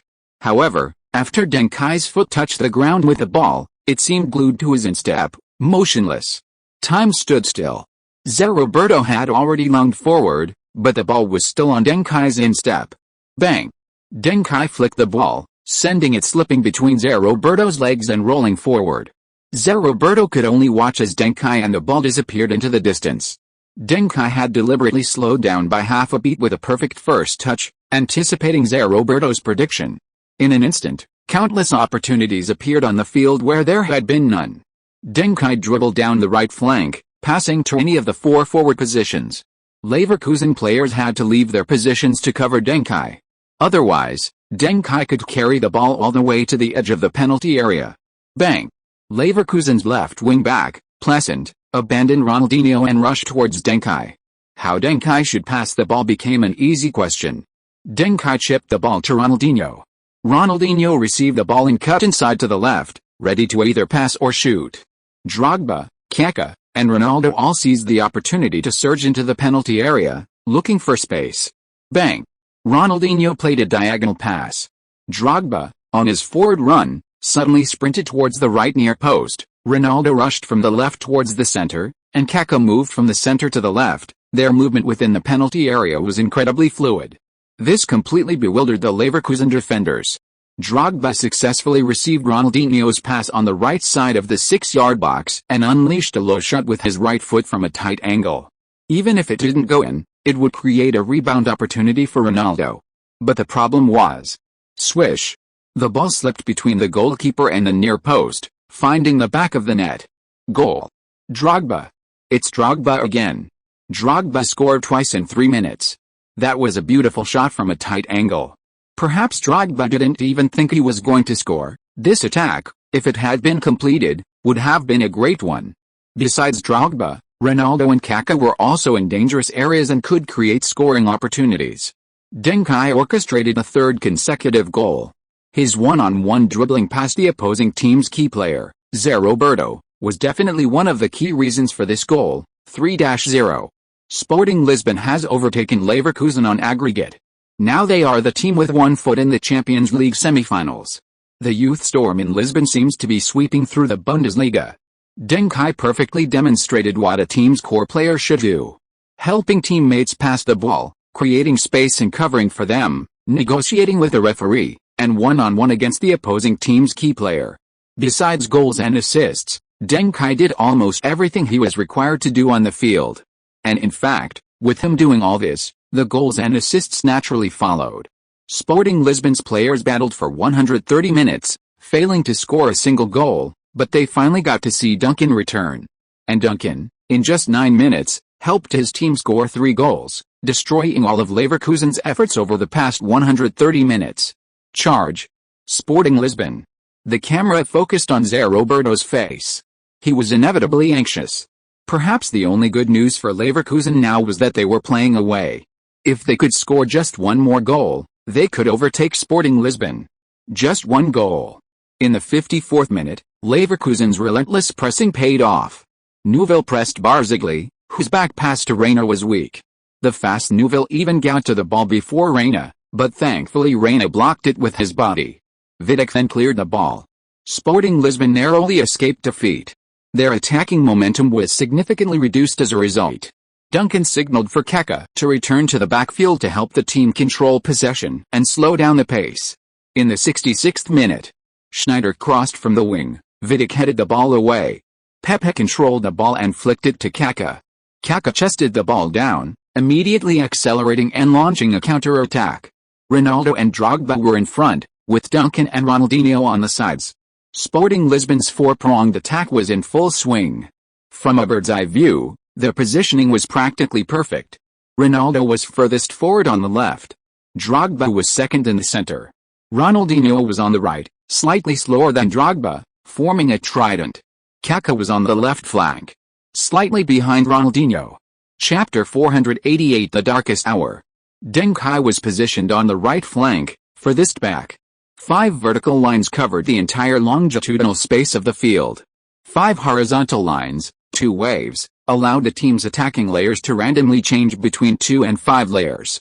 At this moment, the countless possible combinations were enough to overwhelm Leverkusen's defenders. Bang! Kaká played a through ball to Drogba. This was the most lethal passing route.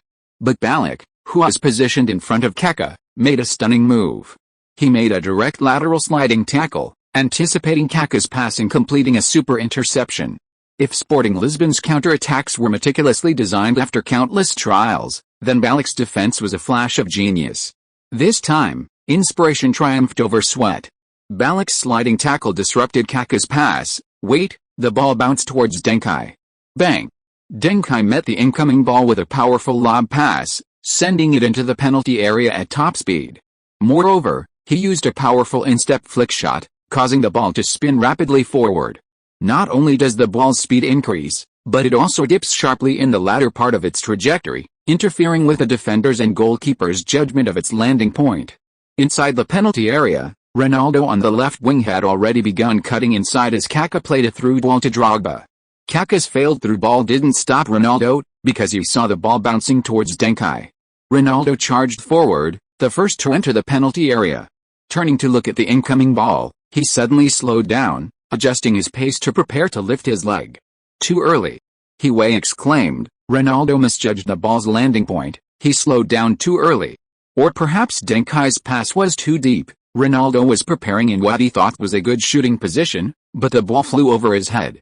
Just as Hiwei finished speaking, the ball, which was indeed about to fly further forward, suddenly plummeted, as if hitting an invisible wall.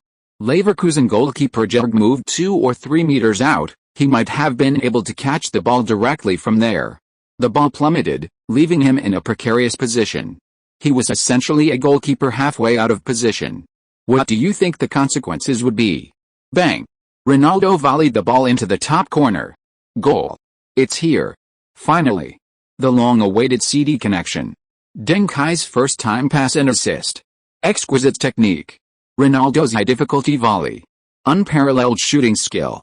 The aggregate score is 4-2. Sporting Lisbon has extended their lead. Incredible. This Sporting Lisbon attack is like flowing water. They've completely overwhelmed Leverkusen. As the saying goes, God helps those who help themselves.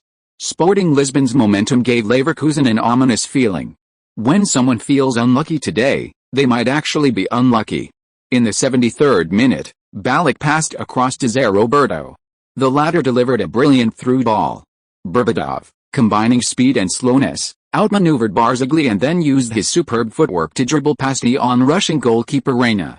This was his most brilliant performance of the Champions League, bar none. However, his subsequent left-footed shot from a tight angle struck the post and bounced out of bounds. Berbatov clutched his head, unable to believe he had conceded an open goal. But Deng Kai was unfazed. There might even be future highlight reels of perfect ball control, with Berbatov frequently featured, but his follow-up shots often missed the target, a rather disappointing outcome. In terms of missing shots, he's on par with Nujabkaz. On the sidelines, Sporting Lisbon made another substitution. Ibrahimovic replaced Drogba, a standard substitution. Font replaced Matthäus, with Pepe moving to defensive midfield and Font to centre-back. This was a targeted substitution. Matthäus was an absolute defensive stalwart today, covering a wide area and displaying some of his peak form. Both playing as defensive midfielders, Guardiola was responsible for organizing and attacking, while Matthäus was focused on defense today, which took a toll on him. On the other side, Leverkusen substituted veteran Kirsten for left wing-back Plassand, switching from a 5-man defense to a full-back formation to strengthen their attack, preparing for a final push. Kirsten is also a renowned German veteran, having won the Bundesliga Golden Boot 3 times in the 1990s and being a key striker for the German national team from 1992 to 2000, playing for Leverkusen for many years. There's a lot of unpredictable stuff about substitutions. Many goals scored and conceded happen within 3 minutes of a substitution. In the 76th minute, Deng Kai made a brilliant pass to Ronaldinho, who created a free kick in a distant position. Deng Kai took the free kick. Bang! Deng Kai floated the free kick into the penalty area, but Zivkovic cleared it to the left wing. Kaká quickly rushed to the wing, winning the first touch. Here. Deng Kai approached Kaká, reaching out for the ball, but then blinked. Kaká understood perfectly. As he approached the ball, he made a move to pass it back to Deng Kai on his left, but his right foot stepped over the ball, landing on its left side before he suddenly flicked it to the right. Across to the byline. Romelu, behind Kaká, misjudged the situation and got stuck on Kaká's left, only to be instantly outmaneuvered by Kaká's right turn and cross. Bang!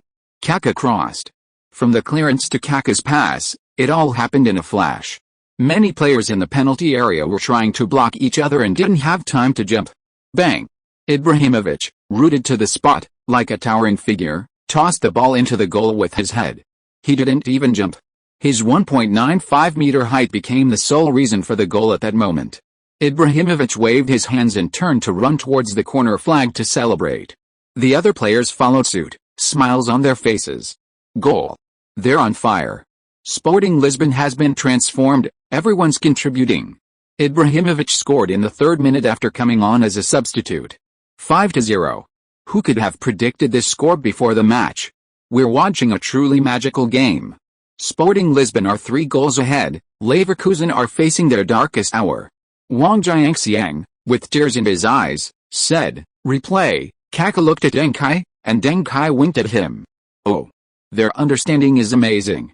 It was this request that gave Kaká, who previously had few chances, an absolute opportunity. Leverkusen paid the price for overemphasizing Deng Kai. But considering that Sporting Lisbon scored 5 goals after Deng Kai came on, it seems that emphasizing Deng Kai is not excessive. He shook his head beside him. Praise him. Just keep praising him. You, Kaká, got the ball but failed and then became the hero. Right? The camera kept focusing on Ballack and Zé Roberto. A hint of sadness appeared in the eyes of these two Leverkusen stars. There was a premonition. It would be too difficult to salvage the situation. They had lost all hope for the competition. The two looked at Deng Kai in unison. Coincidentally, Abyss was also staring at them. P.S. Spent half the afternoon installing motorized curtains, just finished writing this. They're still pretty good at catching cicadas. I bought 2 sets of motors and tracks for 700 yuan, exactly the same as the ones in physical stores that cost 800 yuan a set. Physical stores are such rip-offs when it comes to curtains. Chapter 489. Font is terrible, an epic massacre. Both teams then returned to their respective halves, with Leverkusen kicking off. Leverkusen, desperate for victory, launched several attacks, but Sporting Lisbon's defense withstood the test. Barzagli and Vidic, in particular, cleared the ball repeatedly with headers and volleys. Font, though not a top-class player, is tall. Facing Leverkusen's relentless attacks using crosses from the byline, Font and Vidic essentially created a no-fly zone, incredibly strong. In the 83rd minute, after Font's header clearance, Pepe launched a counter-attack with a long pass. Ronaldo, running too fast, didn't control the ball properly, wasting valuable time, and then passed it back to Kaká. Kaká crossed to Ronaldinho. Duncan made a run forward, heading into the penalty area. Ronaldinho, taking advantage of the defender's distraction, played a through ball to the near post. Ibrahimovic rushed towards the near post. But Zivkovic was faster, blocking Ibrahimovic behind him. Zivkovic tried to wait for the ball to roll out of bounds, but the pressure from Ibrahimovic was too much for him to handle. Ultimately, Zivkovic chose to turn and kick the ball towards Ibrahimovic, intending to bounce it out of bounds and draw a goal kick to secure a valuable possession for his team. This move was commendable, but not entirely safe. For example, if Font had done this in Sporting Lisbon's own penalty area, he would have certainly been criticized by players like Deng Kai and Trigura after the match. Everyone preferred Font to clear the ball directly, even if it meant conceding a corner. No risky plays. Zivkovic's skill level is undoubtedly much higher than Font's, but throughout the match, both his physical and mental state had significantly declined. Therefore, Zivkovic's shot went astray. The ball didn't bounce off Ibrahimovic's shin but deflected off his leg and rolled directly towards Deng Kai, who had just rushed into the penalty area. Deng Kai gently pushed the ball with his leg, using a passing technique. Because the ball came so fast and was a sudden occurrence, he had almost no time to think.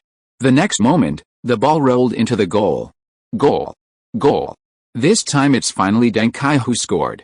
Zivkovic, Ibrahimovic, and Deng Kai combined with a series of 1-2 passes to put the ball into the Leverkusen goal. That was Zivkovic's mistake. 6-0. Sporting Lisbon has secured the victory. With this, the strongest dark horse of the season has emerged. Leverkusen's attempt to seize power failed. Sporting Lisbon staged a home comeback, refusing NTR. In the 88th minute of the match, Pepe and Vidic combined to choke Kirsten in front of the penalty area. Pepe passed a ball to Font, who, looking at the vast grassland, dribbled down the left flank. He was clearly having a blast. To be fair, his dribbling skills were quite good. However, this was only possible with a large lead. Whenever the game became more intense, he couldn't control the ball at all. Font dribbled all the way to the halfway line before passing it to Deng Kai, who had come to receive it. But just as Font was about to turn back, Deng Kai, while receiving the ball, gestured in front of him, indicating that Font should continue forward. If this were a traditional center-back like Vidic or Barzagli, they would be completely bewildered. The difference between this and the tactical requirements and the playing habits of center-backs is too great. But Font's instruction to Deng Kai, even a half-second hesitation would have seemed disloyal. Font immediately made a diagonal run from in front of Deng Kai towards the center. Deng Kai turned and passed back to Pepe, dodging the pressing Ballack, while simultaneously moving to get rid of him. Pepe passed back without stopping the ball. Ballack realized something, because he knew that after pressing Deng Kai, there was an opening behind him. and it seemed like a tall player had just brushed past him. If he continued running, he might be able to exploit that opening. Balak desperately ran towards Deng Kai. But, bang! Deng Kai made a quick half-turn and shot. The ball flew out first. Ibrahimovic stirred up trouble in the attacking third, leaving the edge of the penalty area completely open. Font heard a thud behind him, turned around, and saw the ball flying towards him. Font immediately turned, fully prepared to control the ball. He at the broadcast booth was speechless. This Font is terrible. With his back to the goal like that, even if he controls the ball, he can't create any threat. This is a problem with basic skills. He can't handle a high ball flying from behind without turning. If it were Berbatov on the other side or Ronaldinho of Sporting Lisbon, he would have controlled the ball beautifully.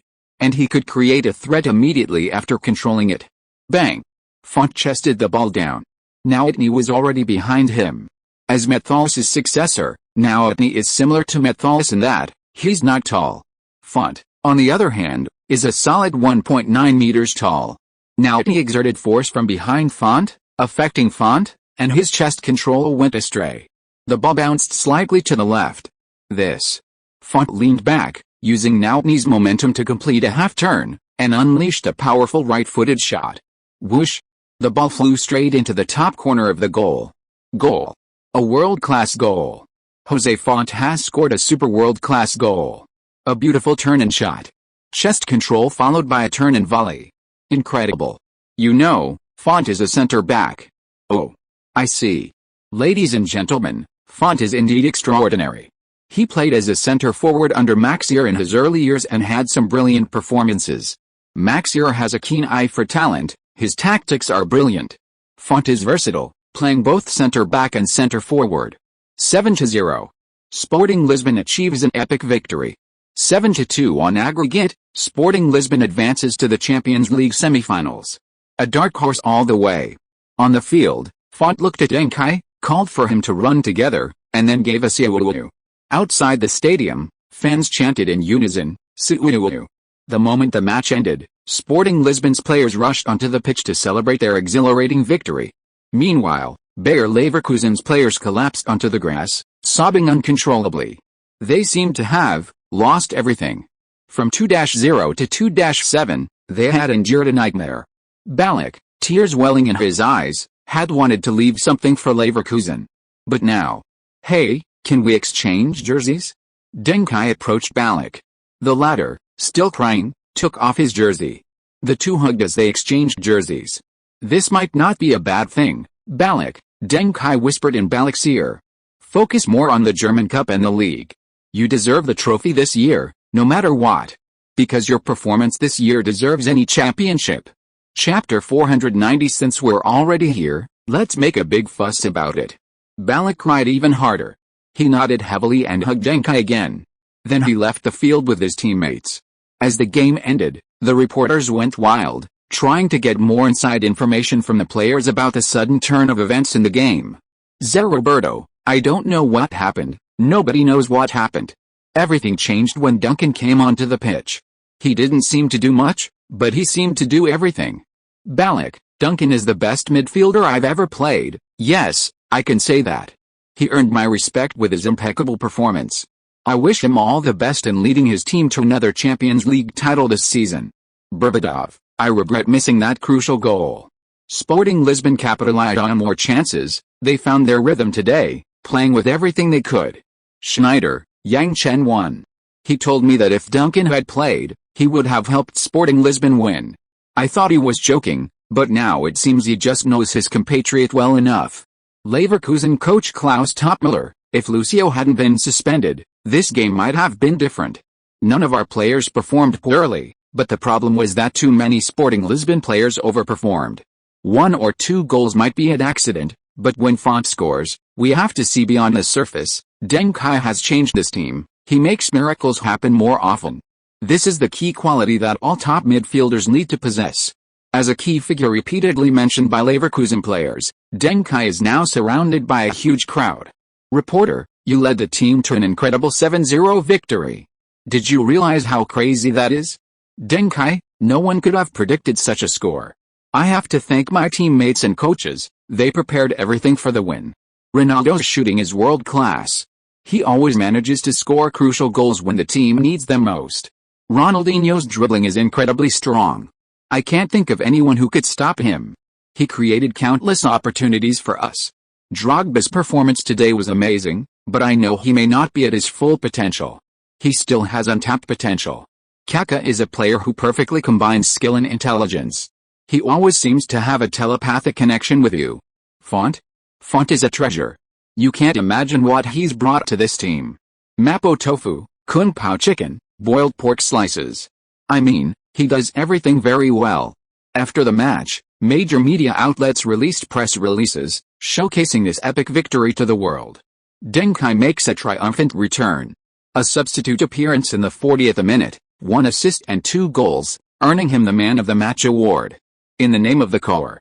The true core returns. Deng Kai leads Sporting Lisbon to a 7-goal rout of Bayer Leverkusen. Sporting Lisbon defeats Bayer Leverkusen to advance into the Champions League semifinals. Deng Kai directors a 7-goal comeback. Balak, after being eliminated from the Champions League, I thought I had lost everything, but Deng Kai told me I could focus on the Bundesliga and the German Cup. This gave me renewed motivation. 6 goals in the second half. What magic did Maximo use in the locker room? Maximo, we didn't have any tactical communication during halftime. I just told the players to listen to Kai. The feeling of scoring a goal is amazing, but Kai's direction is the key to everything. He can help any player score if he wants, anyone. After the match, the Sporting Lisbon players didn't leave the stadium but went to the stands outside. The team gathered all the fans from the 4 stands around the main entrance area. The stadium was packed. Even Sporting Lisbon's title parade last season didn't have this kind of scene. Because the championship parade was on a long street, the crowd was relatively dispersed. Here, however, the crowd was very concentrated. With the news of the team reaching the Champions League semi-finals, even more fans were heading here. The crowd had already exceeded 60,000. Generally, after a home game, especially after a victory, the players, led by the coach, thank the fans. Some even go around the stadium to thank every single fan. But Sporting Lisbon's concentrated gratitude to the fans here, using the pre-built stands, truly gave the feeling of a prematurely perfect end to the season. Reaching the Champions League semi-finals was something Sporting Lisbon had never dared to dream of in recent years. Looking back at the Champions League semi-finalists of the past few years, consider the level of those teams. What did Sporting Lisbon do to deserve such glory? This scene deeply moved the club's management present. They even suggested holding a championship parade-level celebration. Since they were already there, why not go all out? There were so many media present, the atmosphere was certainly lively. However, due to lack of prior preparation, they lacked an excellent MC. Someone confident and eloquent. He can boast. He can stir up emotions. Ideally, he also has a certain standing in the industry. Maxa? I feel the call from the depths of my DNA. In the end, the higher-ups decided to let Maxa go on stage first to organize things. Unexpectedly, Maxa really did it. As soon as he stepped on stage, in less than 5 minutes, he not only organized the fans' thoughts perfectly, but also gave a comprehensive overview of Sporting Lisbon's history, its recent decline, its efforts in youth training, its rise since last year, and its future prospects. Countless fans in the audience were moved to tears. The team's management was shocked.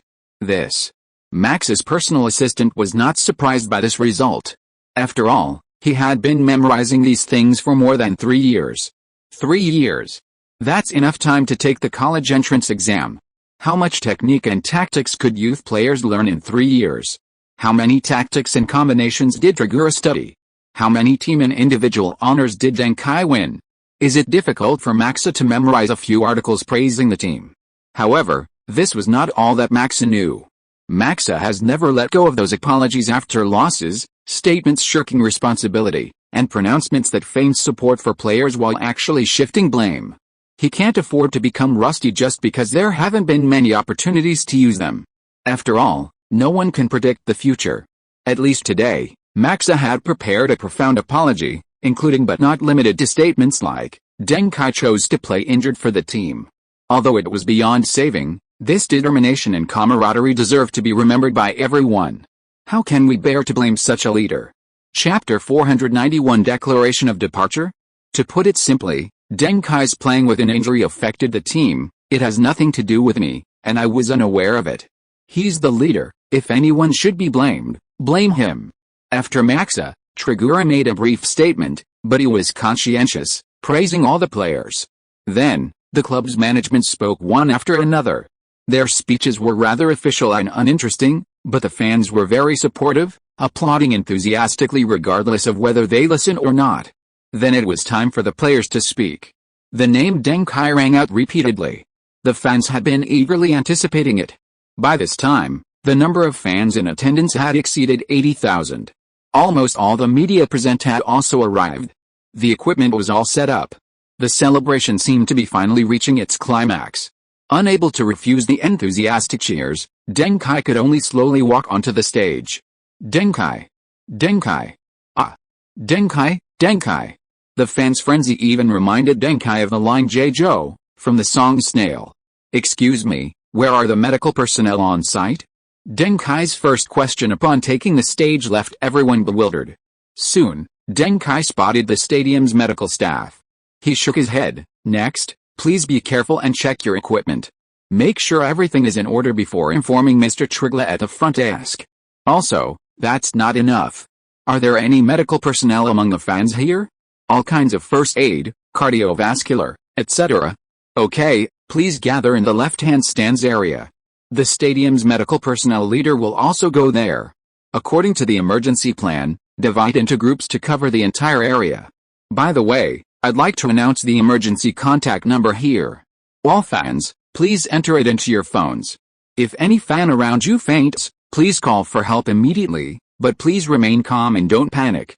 The fans cooperated readily. However, the media and team executives were filled with questions. What was Deng Kai trying to do? Was he interacting with the fans? Was he going to announce some earth-shattering news? Was he getting married? Impossible, he wasn't of legal marriage age yet. Was he going to announce his breakup with Hathaway? Who is the third party? Kira? Or, oh no, is he about to announce a transfer? The team's management turned pale. Due to age restrictions, players under 18 cannot sign professional contracts with a team. Players aged 16 to 18 have semi-professional contracts, but essentially, they are still youth training contracts. Deng Kai and Ronaldo currently have such contracts with a team. Deng Kai will not be able to sign a formal contract with a team until next year. In the meantime, if Deng Kai wants to go to another team, the other party only needs to spend a small amount of money to acquire this true core of Sporting Lisbon. Even if Sporting Lisbon goes to court, they may only get a few million euros in compensation. Compared to Deng Kai's current market value, especially after leading the team to the Champions League semi-finals, his market value will inevitably surge. At least 30 million euros. Once Deng Kai decides to transfer, and does not sign a deal with Sporting Lisbon in advance, Sporting Lisbon will lose a lot of money. However, the management of Sporting Lisbon is obviously overthinking it. Market value is important, but for Deng Kai, reputation is also a golden brand. Barring any unforeseen circumstances, he will leave Sporting Lisbon with some assets. This will facilitate better cooperation between the two clubs.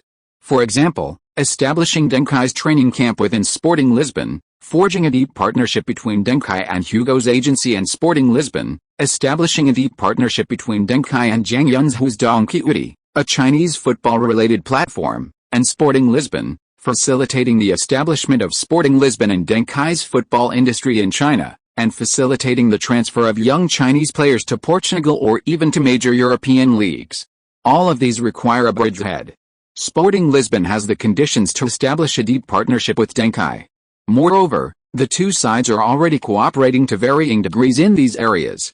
Sporting Lisbon is a great club, and I don't want to elaborate on its greatness stemming from its history. Deng Kai began his speech. Its greatness lies in signing a player named Cristiano Ronaldo from Nacional's Youth Academy in Madeira for £1,500 in 1998. The camera focused on Ronaldo. Ronaldo seemed somewhat surprised, but despite being flattered, he maintained his composure, even slightly pouting, appearing unusually cool. Because if he didn't, he was afraid he wouldn't be able to hold back his laughter. He will be the greatest striker in Sporting Lisbon's history, even the greatest striker in Portuguese history, and even the greatest striker on this planet. Without a doubt. A thunderous applause erupted from the fans for Ronaldo. Deng Kai's words were also the fans' wishes. Just after the match, Ronaldo, who scored twice, had overtaken Manchester United's Van Nistelrooy with 10 goals, reclaiming the top spot on the Champions League scoring charts. The greatness of this club also lies in having excellent coaches and staff like Trigueros and Maxier. The coach referred to Trigueros, and the staff to Maxier. But this classification might be difficult for the fans to grasp. Of course, its greatness also lies in gathering a large number of young talents. Deng Kai then pointed to his teammates in the audience. You absolutely won't believe what a terrifying lineup we've assembled.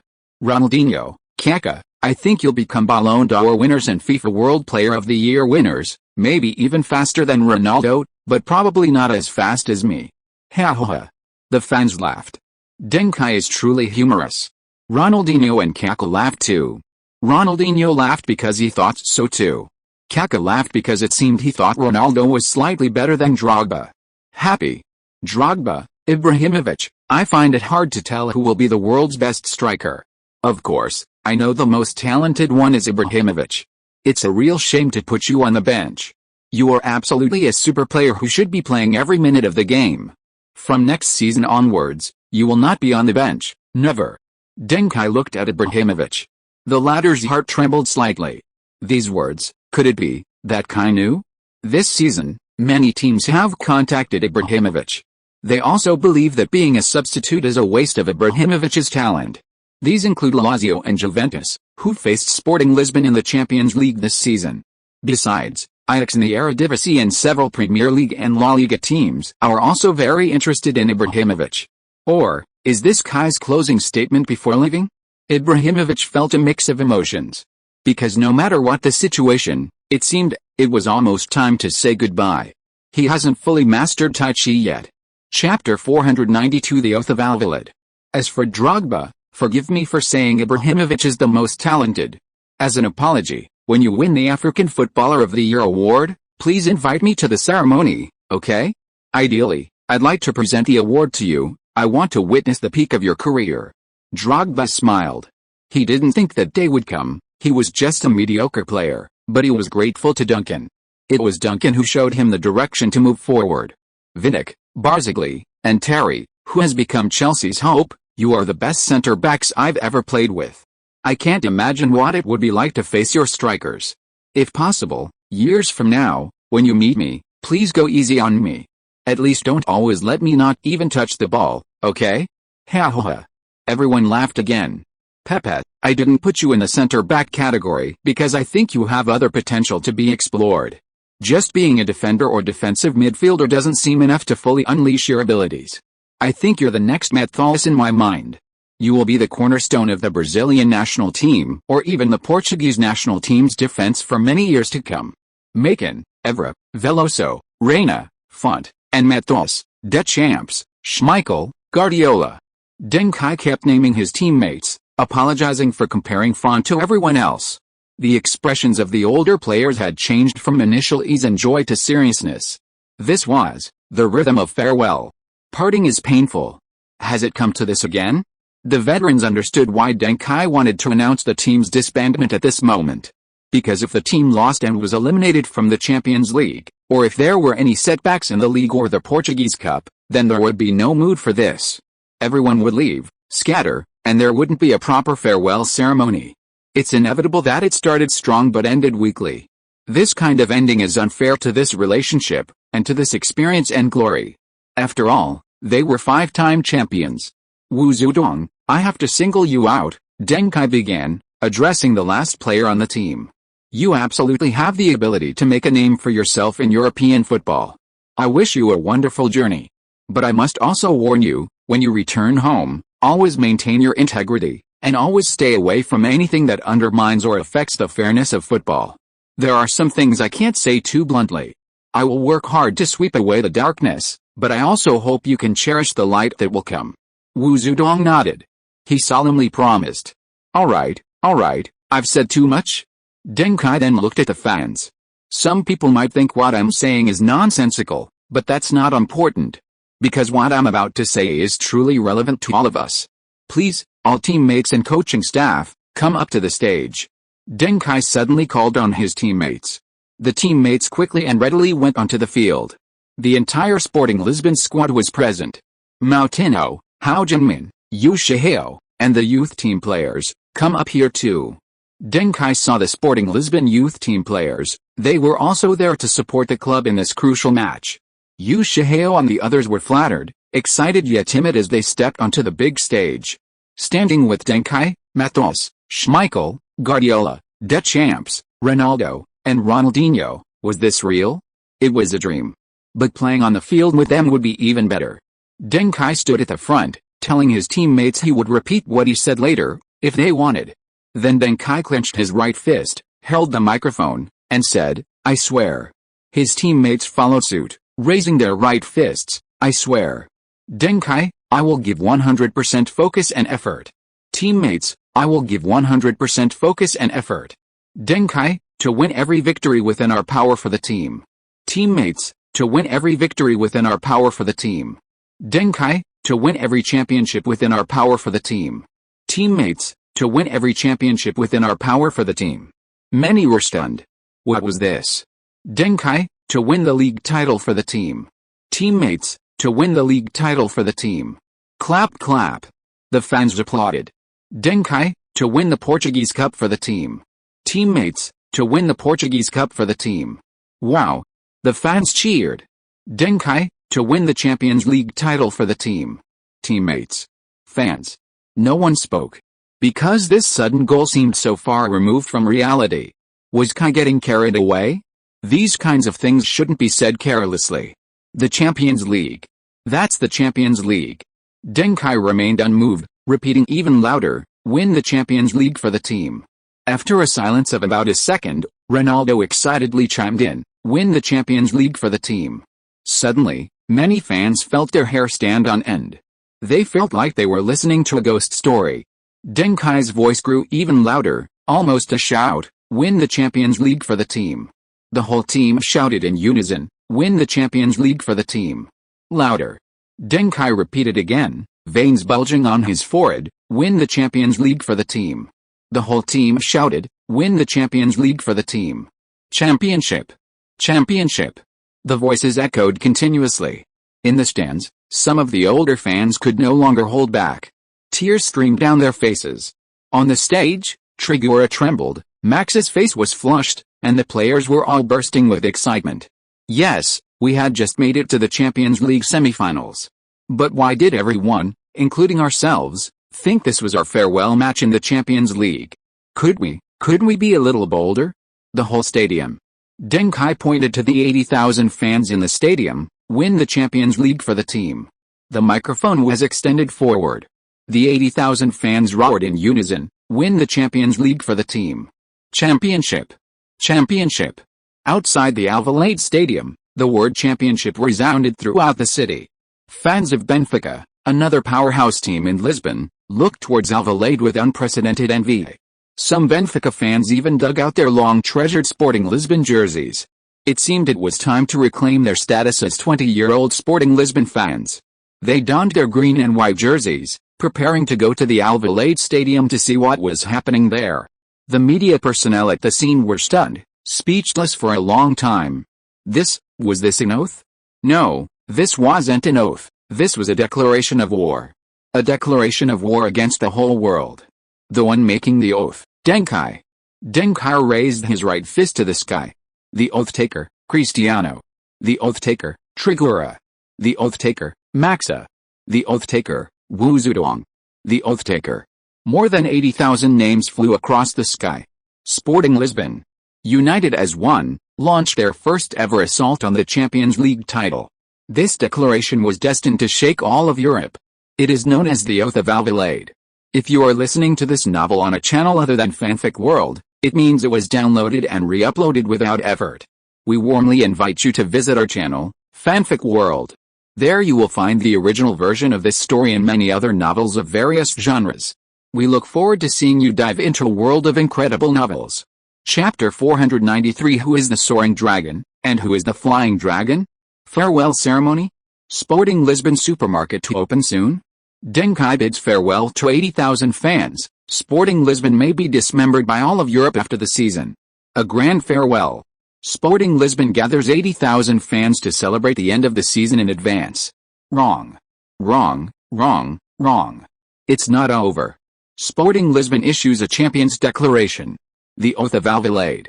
Deng Kai calls on the entire team to make a solemn oath to challenge for the Champions League title. The Champions League. Our goal is the Champions League. Deng Kai leads Sporting Lisbon to Hampden Park. The end of the youth storm is the Champions League. 100,000 Lisbon fans participate in the Oath of Alvalade, declaring war on everyone in the world who thinks it's impossible. After Sporting Lisbon's 7-0 victory, the entire team goes crazy. The semi-finals are no longer enough for Deng Kai.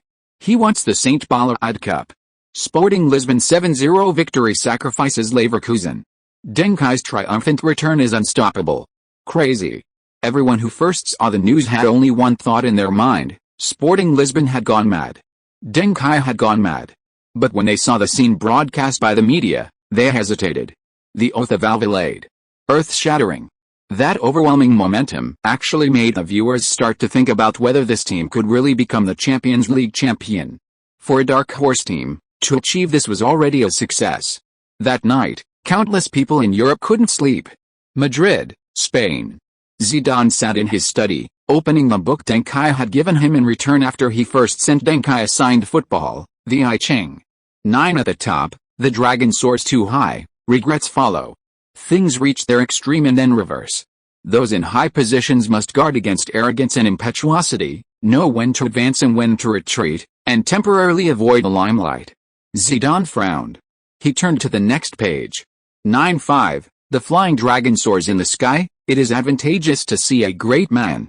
Zidane slowly closed the book, pondering for a long time. Sporting Lisbon, Manchester United, Bayern Munich, Real Madrid. So, who is the soaring dragon, and who is the flying dragon? England, Manchester. Ferguson returned home to find his family watching the football news. His wife took his briefcase and said, "Did you watch the Oath of Alvalade?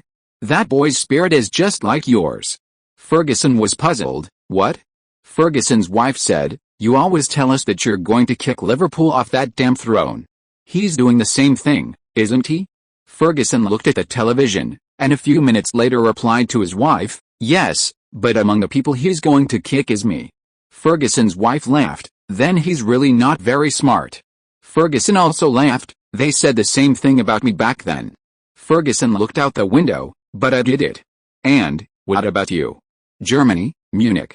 Then manager Franz Beckenbauer was pressed by reporters. "How does Bayern view Sporting Lisbon's championship declaration? Will the Alvalade vow affect Bayern's mentality in the league and the Champions League?" Beckenbauer shook his head. "We are not Barcelona. We won't lose to the same team twice in the same season, especially in European competitions. Congratulations to Sporting Lisbon on a beautiful victory, but our biggest rivals are Manchester United or Real Madrid." The next day, the Champions League semi-final groups were announced. Real Madrid vs Bayern. Manchester United vs Sporting Lisbon. England erupted in excitement. Perhaps a day ago, I would have said this was a good draw. Even after Sporting Lisbon's 7-0 thrashing of Bayer Leverkusen, I would still have said that, but now. If you've seen the Oath of Alvalade, you know this is a team of gold. Their determination is enough to change everything, and I'm very worried about Manchester United. In terms of momentum, I think Sporting Lisbon is no less formidable than Manchester United. In terms of the schedule, if they win their next 2 league games, they will successfully defend their Portuguese league title before the first leg of the European semi-final. This is another huge boost for them. And Manchester United's only advantage might be that they no longer need to worry about the league title, because this season belongs to Arsenal. Actually, Manchester United still has a huge advantage. I'm more optimistic about Manchester United. Sporting Lisbon has no experience in the Champions League semi-finals. And the Champions League semi-finals are completely different from previous matches. Honestly, I'm proud of Duncan and the players at Sporting Lisbon.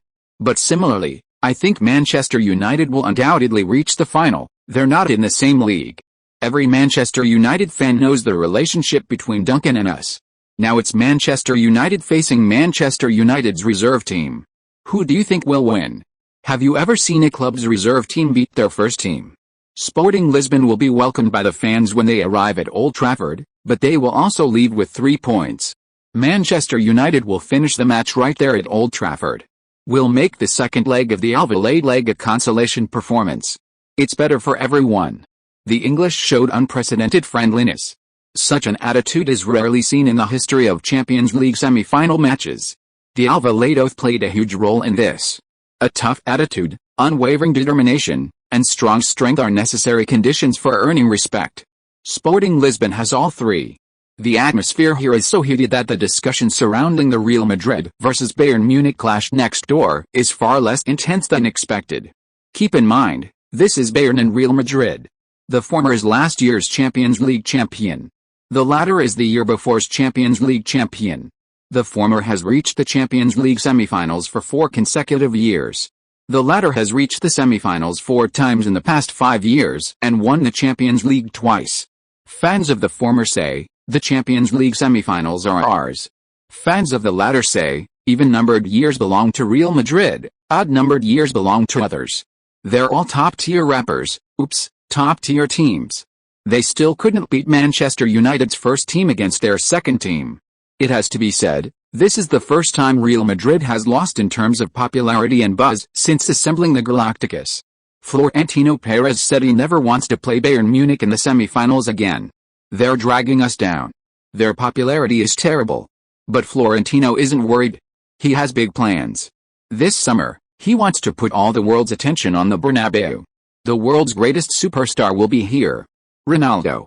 Besides Florentino, another tycoon is also considering player signings right now, Emirati Prince Mansour.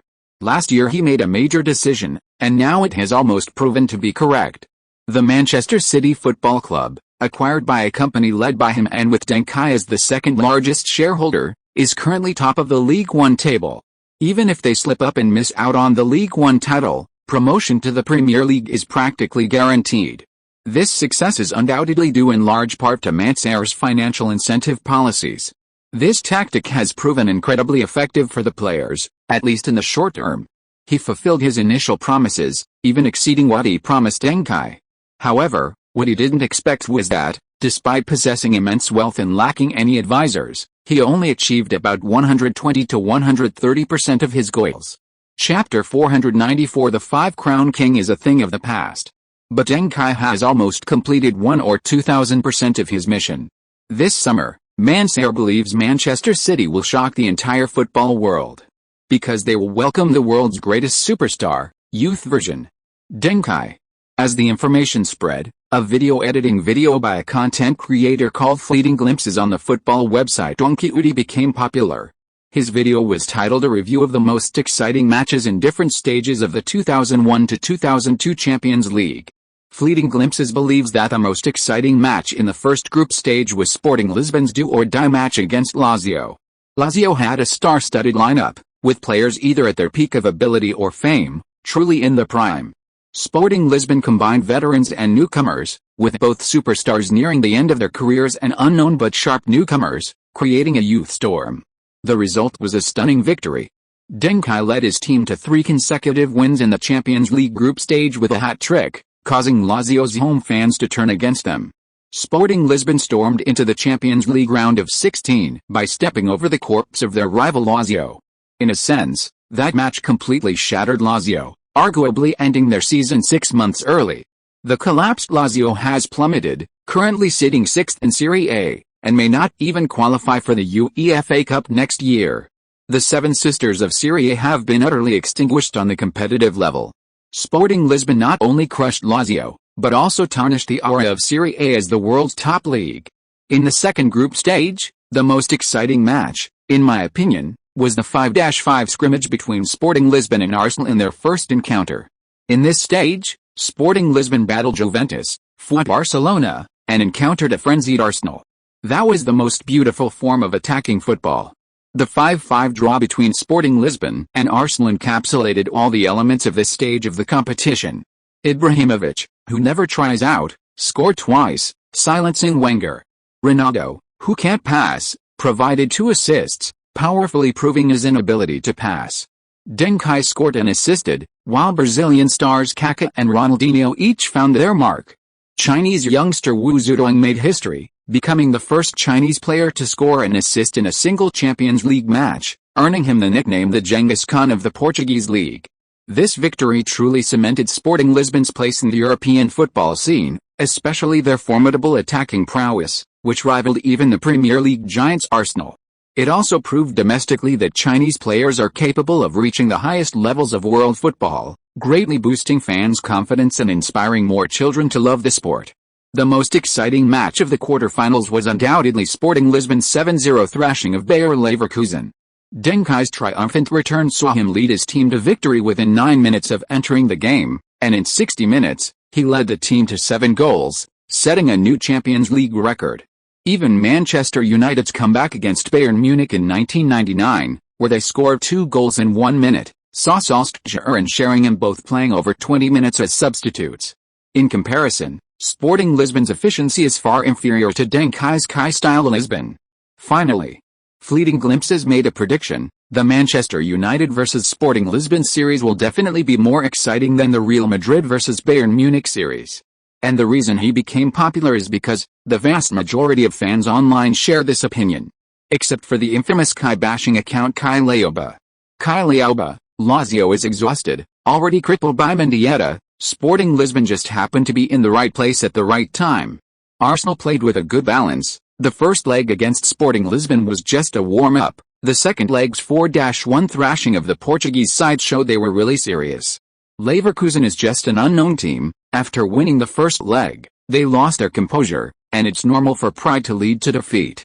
Sporting Lisbon's 7 goals sound impressive, but it's just a collective overperformance of their forwards, and has little to do with Deng Kai. But I agree on one thing: the Sporting Lisbon vs Manchester United series will be very exciting because Manchester United will score a lot of goals. Van Nistelrooy has perfectly adapted to Manchester United's rhythm. In terms of goal-scoring ability alone, he's even better than Henry Forlan, who transferred in the winter transfer window. Although he hasn't adapted yet, his inherent strength still makes him extremely threatening. The rest, Beckham, Giggs, Scholes, Keane, etc., need no introduction. What can Sporting Lisbon compare to? Wow! You know what? The same result was cited by 2 different people. The manipulation of cause and effect, and the use of selective reporting, make it difficult to discern right from wrong for a time. But time will eventually provide the answer. On April 13th, in the 31st round of the Portuguese Super League, Sporting Lisbon secured consecutive victories, defeating Varzim 5-1. They continue to lead the league by 6 points. Time is clearly running out for Porto. On April 17th, the Portuguese Cup semi-final took place, Sporting Lisbon vs Boavista. The other semi-final was between Porto and Benfica. In an interview the previous day, Mourinho stated that Porto was under immense pressure due to competing on 3 fronts. Physical fitness and injury crises had caused significant damage to the team, including Sporting Lisbon. Therefore, Porto would not prioritize the Portuguese Cup this season. Barring unforeseen circumstances, they might even make significant rotations. Mourinho indicated that Sporting Lisbon would make the same choice and hoped the Portuguese Football Federation would understand and support this.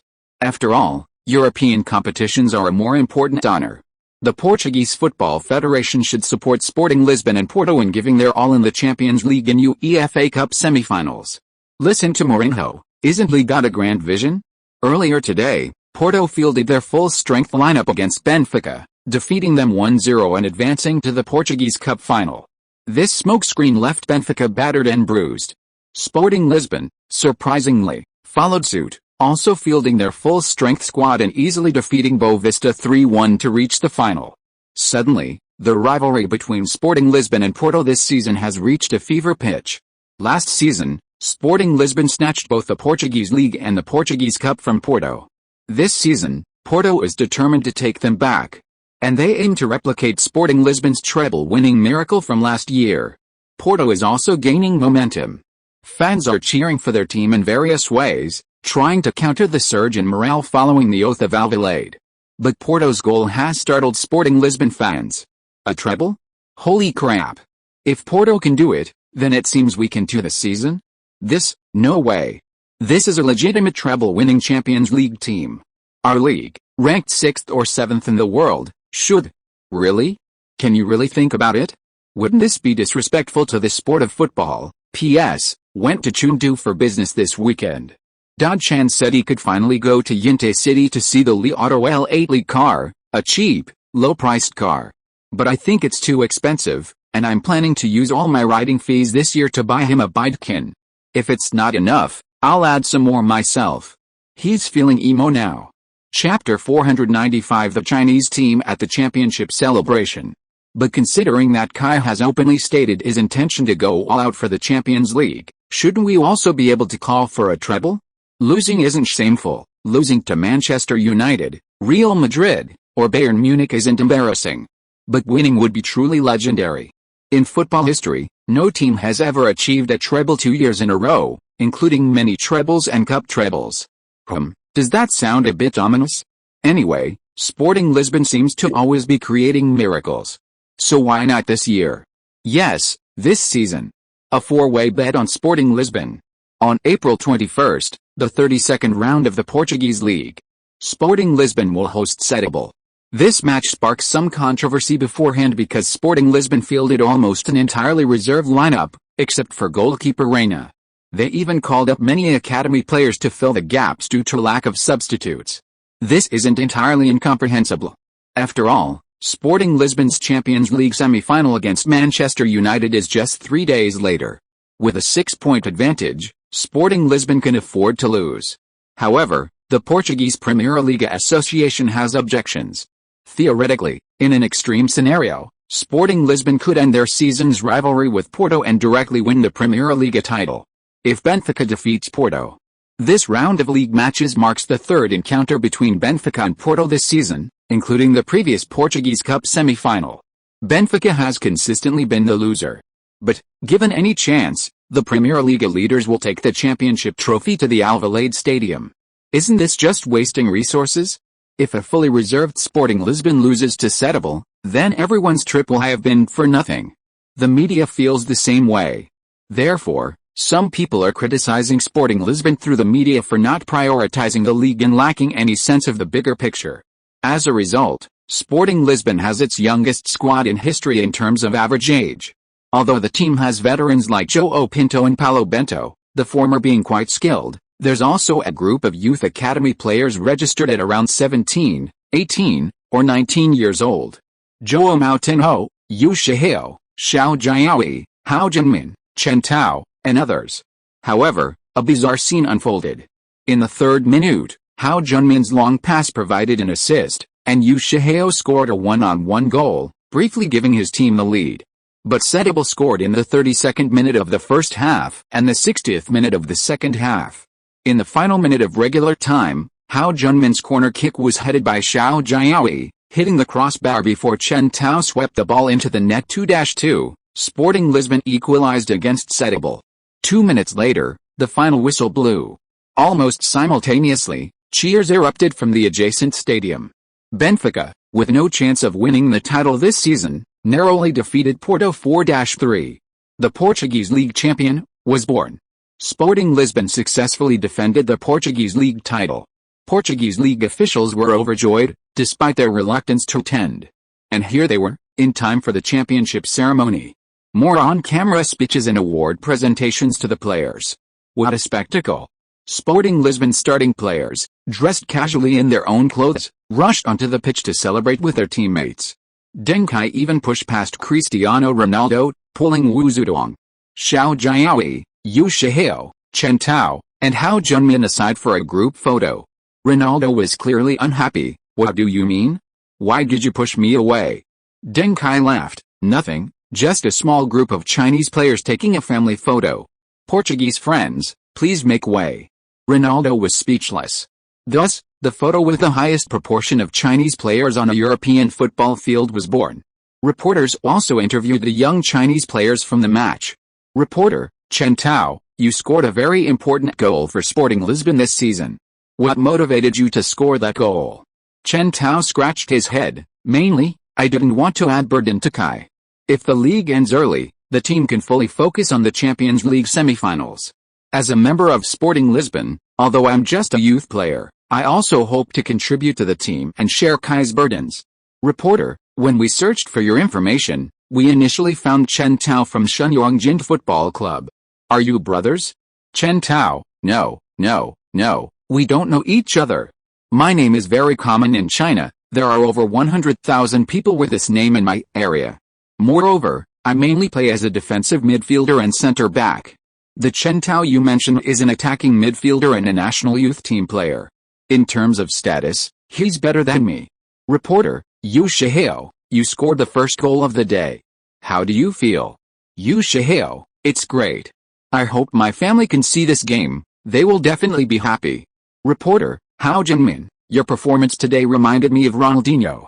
Hao Jinmin, thank you for the compliment. I still have a long way to go to catch up with Ronaldinho, but I hope to work hard to narrow the gap. Reporter, Xiao Jiaoyi, your defense was excellent. Some fans think you should replace Font. Xiao Jiaoyi, the group leader is actually very capable, but he's been distracted by some off-field issues. Reporter, group leader? Is that a nickname given to him by Chinese fans? Is it the Zhou Buguan, a character from a popular Chinese novel, group? Or the Huashan Zhang Menyu Buguan, a character from a popular Chinese novel, group? Xiao Jiaoyi, it's the Deng Kai Global Fan Support Group Management Group. Reporter, Wu Zudong, you and Deng Kai are resting together, which means you've entered Sporting Lisbon's main rotation. Congratulations. We look forward to your performance at the World Cup this summer. Every single one of the Chinese players present changed their expressions, including Deng Kai. Because Wu Zudong couldn't possibly be called up to the Chinese team. At least there's no related rumor at the moment. And in the future, there probably won't be any similar rumors. Zhang Yunzi has very reliable sources. Wu Zudong gave an awkward laugh, hopefully, but it's probably rather slim. In fact, with the season nearing its end, many national teams already have preliminary rosters. Some have even released lists of over 50 players, hoping to motivate fringe players and generate some surprises. Of course, some national teams, to avoid affecting players' form in leagues, cup competitions, and European matches, won't announce their rosters too early. But in any case, there will definitely be prior contact and other private discussions. For example, Ronaldo. The Brazilian national team had already contacted him, begging him not to get injured. Ronaldo has therefore been somewhat more restrained in the league. Chapter 496 The Four Little Dragons of China land in Manchester. However, with Ronaldo and Vieira finally forming a formidable duo, and Inter Milan clearing out mediocre players like Pirlo this season and bringing in a midfield maestro like Viana, they've been on a winning streak in the league and currently sit atop Serie A. The competition between Inter Milan, Juventus, and Roma is fierce. Returning to Wu Zudong, he's made over 20 appearances in the Portuguese league this season, mostly as a substitute. But don't forget that players like Ibrahimovic, Matos, Deschamps, Pinto, and Font are also rotation players at Sporting Lisbon. Font, Pinto, and Deschamps haven't even played as many games as Wu Zudong. Furthermore, Wu Zudong has scored 4 goals and provided 4 assists in the league. From the perspective of a right back and a substitute right winger, these statistics are quite impressive. In addition, he made 3 appearances in the Portuguese Cup, providing 1 assist. In the Champions League, he made 4 appearances, scoring 1 goal and providing 1 assist. A 5/6 stat line for a substitute this season would make him a solid bench player at any club. Aside from a few star-studded and talent-rich teams like France, Brazil, the Netherlands, and Italy, Wu Zudong is basically qualified to play for any of the 20-odd national teams out of the 32 that qualified for the World Cup finals. He should even be a starter for about 10 of those teams. In a few other teams, he could be the attacking core on the right flank. And these 20-odd, 10-odd, and 2-odd teams all include China. For European fans, Lisbon Genghis Khan is on par with Yang Chen of Frankfurt, Fan Ziyi of Dundee, and Sun Jiahe of Manchester City. This is only because Wu Zudong has been in the public eye for a short time. If he maintains his form this season and plays for another 2 years, he will become the #1 Chinese player in the eyes of European fans. You would never guess that the only call this player has received from the Chinese Football Association so far was from the national youth team during last year's World Youth Championship. The call involved officials asking him to pay 300,000 yuan to buy a place on the roster. Playing time would be calculated separately, and starting positions would be calculated separately as well. In contrast, the Swedish team announced Ibrahimovic's call-up much earlier. Although Ibrahimovic's talent and fame far surpass Wu Zedong's, and their roles on the team are vastly different, the former being the team's attacking core in the last 20 minutes, the Swedish team and the Chinese team are not the same. The difference is stark. Ultimately, at the Alvalade Stadium, Sporting Lisbon held its largest ever championship photo session. Most of the team's key players were still wearing casual clothes. Those actually wearing jerseys were the substitutes and youth academy players, including Hao Junmin, Xiao Jiaoyi, Chen Tao, and Yu Shihao, who were not yet eligible for the Portuguese League Championship medal because they hadn't met the required number of appearances and minutes. However, the moment they received their medals, Deng Kai demanded the championship medals from Maxi and Trigura, adding them to his own and Cristiano Ronaldo's medals, and placed them around the necks of Hao Junmin and the others. The four were moved to tears. For them, this was the greatest honor of their careers so far, and likely for a long time to come. With this, Sporting Lisbon reached peak form ahead of the Champions League semi-final.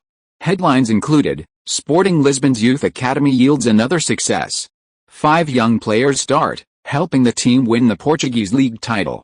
Porto's treble dream shattered. China's Portuguese League team stands on the champions' podium. Portuguese League title medal in hand. 5 Chinese Tigers bring glory to the nation. Strongly recommend them for the national team's World Cup squad. Speculation on China's secret weapon in the Korea-Japan World Cup, Lisbon's Genghis Khan, Wu Zedong. Portuguese League podium too small? Sporting Lisbon's entire team can't all stand on the podium. Another Chinese player wins Portuguese League Man of the Match award. Hao Junmin surpasses his talented teammate Mao Tinho, his future is limitless. Youth team relieves the first team's burden. Sporting Lisbon's youth academy level can now compete with Portuguese Super League teams. Chinese players shine overseas, more than 5 clubs interested in Lisbon's 4 Little Dragons. The Lisbon 4 Little Dragons, already somewhat famous in China, have become a sensation domestically. At this moment, fans finally see hope for Chinese football. The team boasts high-caliber players like Wu Zedong, Yang Chen, Fan Ziyi, and Sun Jihe, all playing in Europe. It also has rising stars like Hao Junmin, Xiao Jiaoyi, Yu Shihao, and Chen Tao, capable of playing for second or third-tier teams. Add to that several established domestic players and some complementary additions, and this Chinese team should be a force to be reckoned with in the World Cup group stage. Wu Zedong is definitely starting right back. No, let Sun Jihe play right back.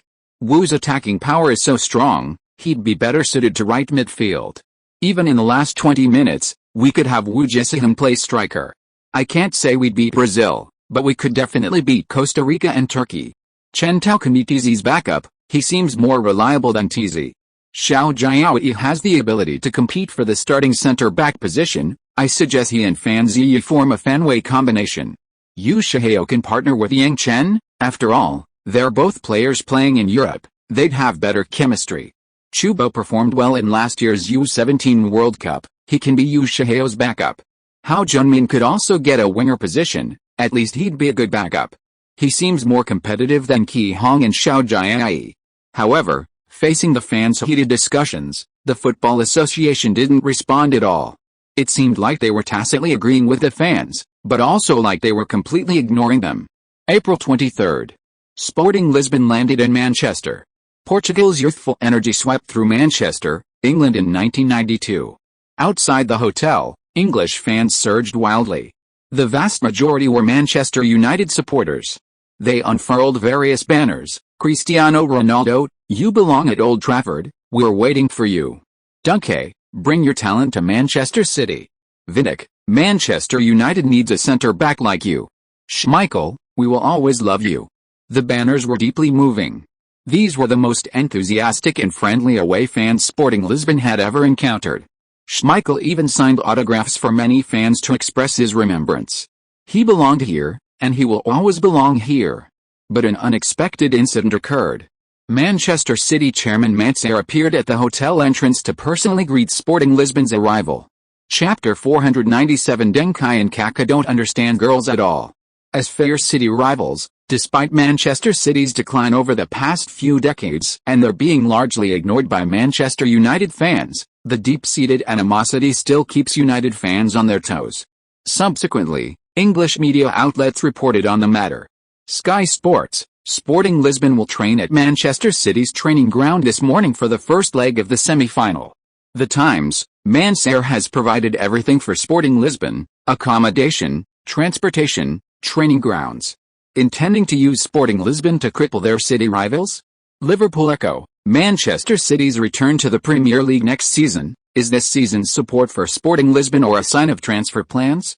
Manchester Evening News, Manchester City is trying to ride the coattails of a Manchester United first or second team derby? It must be said that the English media now look down on Manchester City. Perhaps before the 1970s, Manchester City was the stronger side. But since the 1990s, Manchester United has become the dominant force in the Premier League, while Manchester City has been forgotten. Globally, Manchester City's fans probably account for 1% of Manchester United's? Maybe even less. But then again, it's still the Sun that's the dog. Unlike other English media outlets that quickly jump to conclusions, the Sun meticulously analyzed news related to Sporting Lisbon, Manchester City, Duncan, and Manchester, leading to a major discovery. The Sun, next stop for future superstar Duncan, Manchester City. This news immediately caused a sensation in Manchester. Even Deng Kai himself was startled upon seeing this and quickly continued reading. According to a long-term investigation, Manchester is highly likely a fan of Deng Kai. He watched last year's World Youth Championship final and invited Deng Kai to VIP box to celebrate afterwards. After the establishment of the Donkey Udi football website, Manchester City and Sporting Lisbon were among the first clubs to officially join. Manchester City signed Chinese player Sun Jihe earlier this year. A month ago, Manchester City's youth academy announced the signing of Bruno Fernandes, a mediocre 8-year-old boy from Portugal.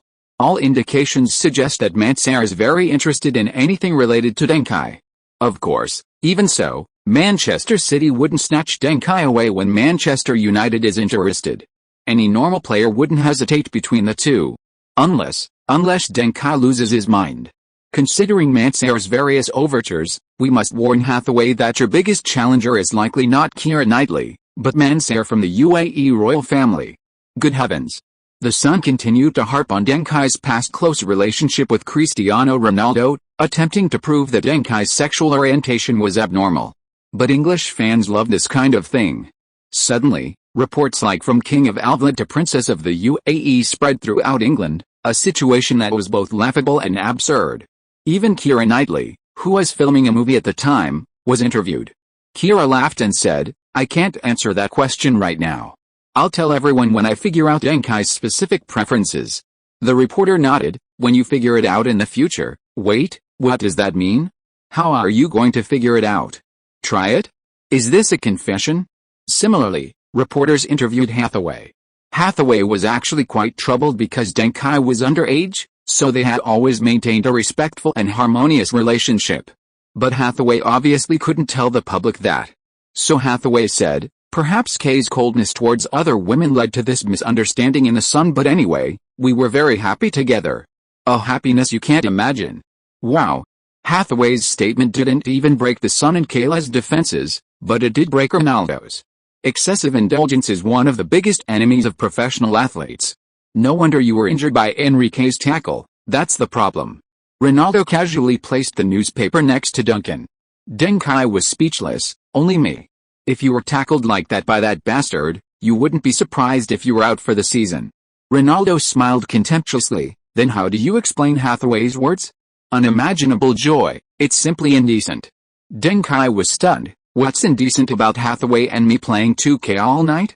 Ronaldo was also taken aback. "You guys play 2K? Deng Kai nodded. "Yeah." "What, can't professional soccer players play 2K? The Lakers are champions." Ronaldo immediately retorted, "Bullshit. The Bulls are the eternal gods." Kaká, standing to the side, was very puzzled by the two's point. "Shouldn't you be arguing about why guys and girlfriends play 2K all night together?"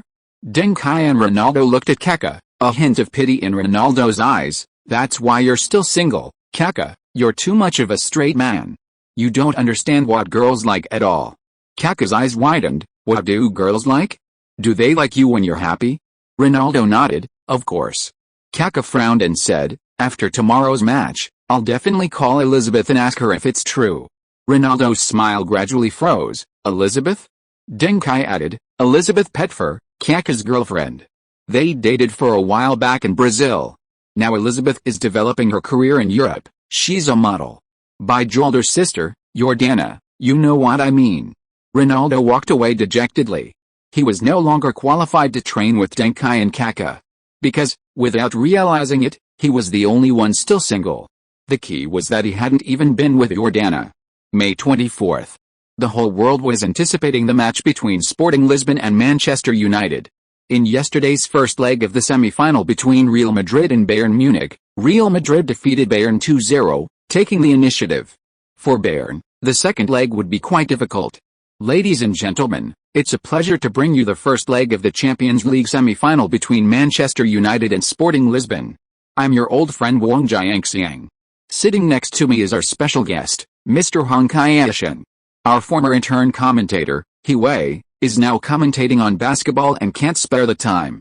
I hope Mr. Hong Kai-sheng and I can deliver a fantastic commentary. Why does Ronaldo look so pale? Is he feeling unwell? No, Ronaldo is an extremely disciplined player. He doesn't even have a girlfriend, and his physical condition has always been excellent. Chapter 498 Methal's sixth World Cup. Wang Jiangxiang spotted a key point during the pre-match warm-up. Cristiano Ronaldo can't afford any problems. He's always been Sporting Lisbon's strongest attacking threat. If he's off his game, Sporting Lisbon will have a really tough time. The camera pans to Duncan, and there's cheering from the fans. It's easy to see how popular Duncan is at Old Trafford.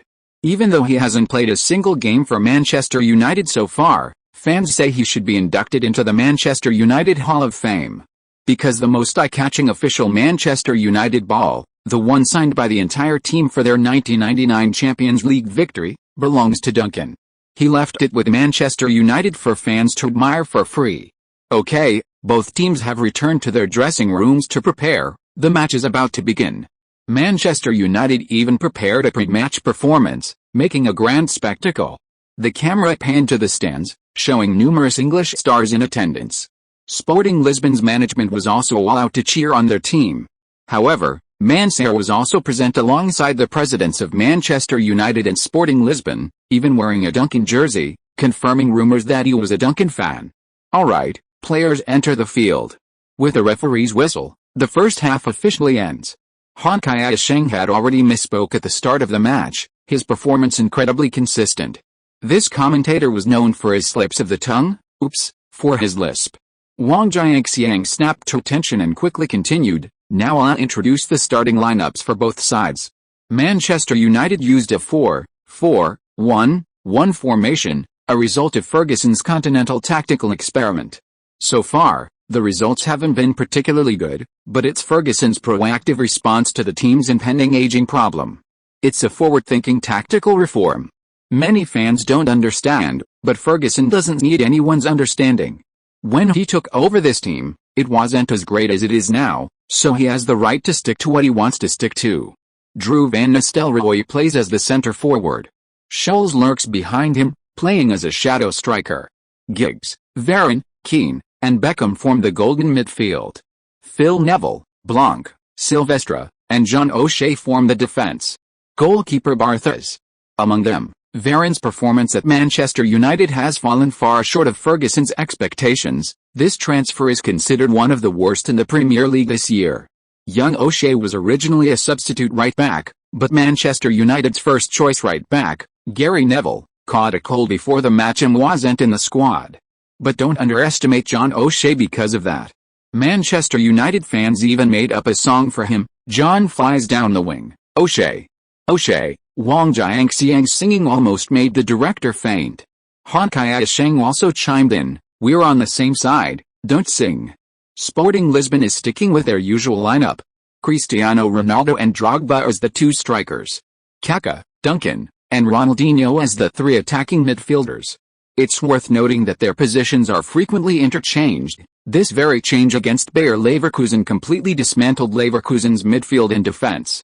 Methal's and Guardiola as the two holding midfielders. These veterans have played a crucial role in stabilizing Sporting Lisbon's defense. Methal's defensive ability remains formidable, while Guardiola ensures the team's ability to move the ball around in their own half. There are rumors that the German national team is in contact with Matthias, hoping he will participate in this summer's Korea-Japan World Cup. If Matthias, who has already retired from the national team, rejoins Germany, this will be his 6th World Cup. Similarly, Guardiola's performance this season has been top-notch, and he will undoubtedly be selected for the Spanish national team. The 3 centre-backs, from left to right, are Pepe, Vidic, and Barzagli. This is Sporting Lisbon's golden 3-man defense. All 3 are excellent and possess distinct characteristics. Barzagli's one-on-one defending ability is the strongest among Sporting Lisbon's players. If you can get past him, you can get past anyone on this team. Vidic is terrifyingly well-rounded. Defending, anticipation, dueling, aerial ability, except for a slightly slower turning speed, this player has no weaknesses. Pepe is incredibly fast, covers a wide area, and has a fierce tackling mentality. He also possesses an extremely rare accuracy in passing for a center-back. He's just prone to getting carried away and getting cards. Trigueros has always wanted to mold him into Matthias-style midfielder, but this requires Pepe to be more composed. Sporting Lisbon's starting goalkeeper is Reina. Schmeichel has recovered, but on the one hand, he himself doesn't want to be on the opposite side of Manchester United. On the other hand, Reina has performed very well since Schmeichel's injury, so Schmeichel is happy to rest. Wang Jiangxiang had just finished speaking when Sporting Lisbon launched their first attack on the pitch. Deng Kai's pass tore apart Manchester United's midfield, passing the ball to Ronaldinho on the right. Ronaldinho faced Phil Neville one-on-one, completing a nutmeg cut inside. Phil's heel touched the ball, disrupting Ronaldinho's rhythm. Bang! Ronaldinho completed the cross, but a little too late. Drogba had already overshot. "Get out of the way!" Duncan shouted at Drogba. Drogba immediately abandoned his attempt to receive the ball, letting it pass.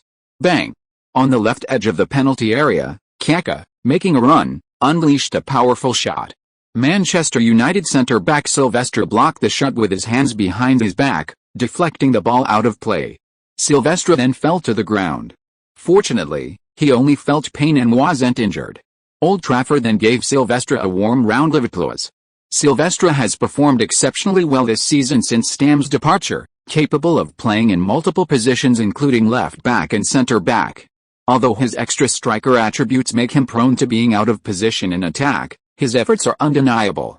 His passing is highly effective. If the team hadn't been short of centre-backs, Phil Neville's starting position would have been in jeopardy. In the ensuing corner kick attack, Deng Kai took the corner. Vidic, with overwhelming power, successfully headed the ball. Unfortunately, the ball went just over the crossbar. Manchester United fans gasped in surprise. This centre-back is amazing. Many Manchester United fans thought Ferguson could bring this second-team centre-back to Old Trafford. Of course, everyone only had a slight thought about it. Chapter 499. I would call myself one of the top 5 in this world. While Vidic looks good, he's still a far cry from Manchester United's real summer target, Rio Ferdinand. In the 10th minute, Kaká and Ronaldo overlapped on the wing, finding Drogba out of position, and Kaká delivered a cutback pass to Duncan at the edge of the penalty area. Duncan met the ball with his right foot and flicked it behind him. Bang! The German powerhouse Matthias unleashed a superb long-range shot from 27 meters out. Unfortunately, Matthias is getting old, he didn't quite control the ball, and it flew into the stands. In the 25th minute, Manchester United kept the game back and forth. Beckham's cross from the wing created a corner. Beckham took the corner, and chaos erupted in the penalty area. The ball ultimately hit an unprepared Scholes and bounced to Keane's feet. Keane, inside the penalty area, instinctively took a step forward, missing the best shooting opportunity. When he caught up with the ball and prepared to shoot, Duncan surprisingly chose to dive low and head the ball away. Keane swore that if he had even the slightest ill intention, he would have kicked Deng Kai in the head. But in the end, adhering to the principles of football, Keane pulled his leg back after Deng Kai had already disrupted the ball. Even so, Sporting Lisbon's team doctor entered the field. Keane's studs grazed Deng Kai's left ear. Despite being from Sichuan, Deng Kai wasn't handpicked, his ears were incredibly hard, and the studs left a fairly deep cut, causing considerable bleeding. However, overall, it wasn't a serious injury. The team doctor treated Deng Kai's injury right there on the field, applying several bandages. The Manchester United fans gave Deng Kai a warm round of applause. But after getting up, Deng Kai walked towards Keane. Many people held their breath. Don't let Deng Kai's somewhat technical midfielder status fool you. He's known for his tough temper. He's the kind of player who dared to box with a Barcelona player at Camp Nou. But Keane wasn't exactly a good guy either. He's a notorious Premier League villain. Just last April, seeking revenge for a foul he suffered 3 years prior, he used his momentum to launch a knee-high sliding tackle, striking Haaland directly in the right knee, and then venting his anger with mockery. Keane admitted to intentionally injuring Haaland in his autobiography published this year. Affected by the leg injury, then Manchester City captain Haaland is currently considering retirement. He himself hoped to play for another 2 or 3 years to earn some money for his son, Erling Haaland, who is not yet 2 years old. However, Manchester City has shown tremendous fighting spirit since being acquired by Manchester and is set to return to the Premier League next season. Haaland is fine for League One, but he's struggling in the Premier League, especially with such a serious injury further diminishing his performance. Amidst many worried glances, Deng Kai gave Keane a hug. "Thank you." Deng Kai knew Keane had pulled back. Keane nodded, extremely satisfied with this sensible young man. Kai is a smart man. But 3 minutes later, Keane regretted it. He thought he should have headbutted Deng Kai and sent him off the field. In the 25th minute, Kaká dribbled down the left flank towards Ronaldo. Ronaldo attempted a breakthrough but was tightly marked by O'Shea. Unable to break through, Ronaldo passed back to Deng Kai. Deng Kai received the ball and, 5 meters from the edge of the box, made a move to break to the left. Varane immediately moved to defend Deng Kai one-on-one. However, Deng Kai shifted his weight, pulled the ball back, and made a move to break to the right. His right foot, after pulling the ball, was pointed and pressed against the back of the ball, ready to flick it. It sounds slow, but it was actually a split-second action, a pause in the middle of the pull and flick motion. But in reality, there was no pause. Deng Kai's instep was actually flicking the ball. Varane knew Deng Kai wouldn't simply choose to break to the left, so he held back some weight. This was the perfect opportunity to shift his weight back and dispossess Deng Kai as he broke to the right. Bang! Deng Kai flicked the ball with his foot, but in the instant of exertion, his ankle snapped, sending the ball flying straight to the left. This wasn't a cowtail pass, but a pistol pass. This is the signature passing style of NBA player Pete Maravich. It looks like the ball is being passed forward, but it actually flies to the left. It's a very bizarre and dazzling passing style in both basketball and football. Varane tried to block it because the ball was very close to him.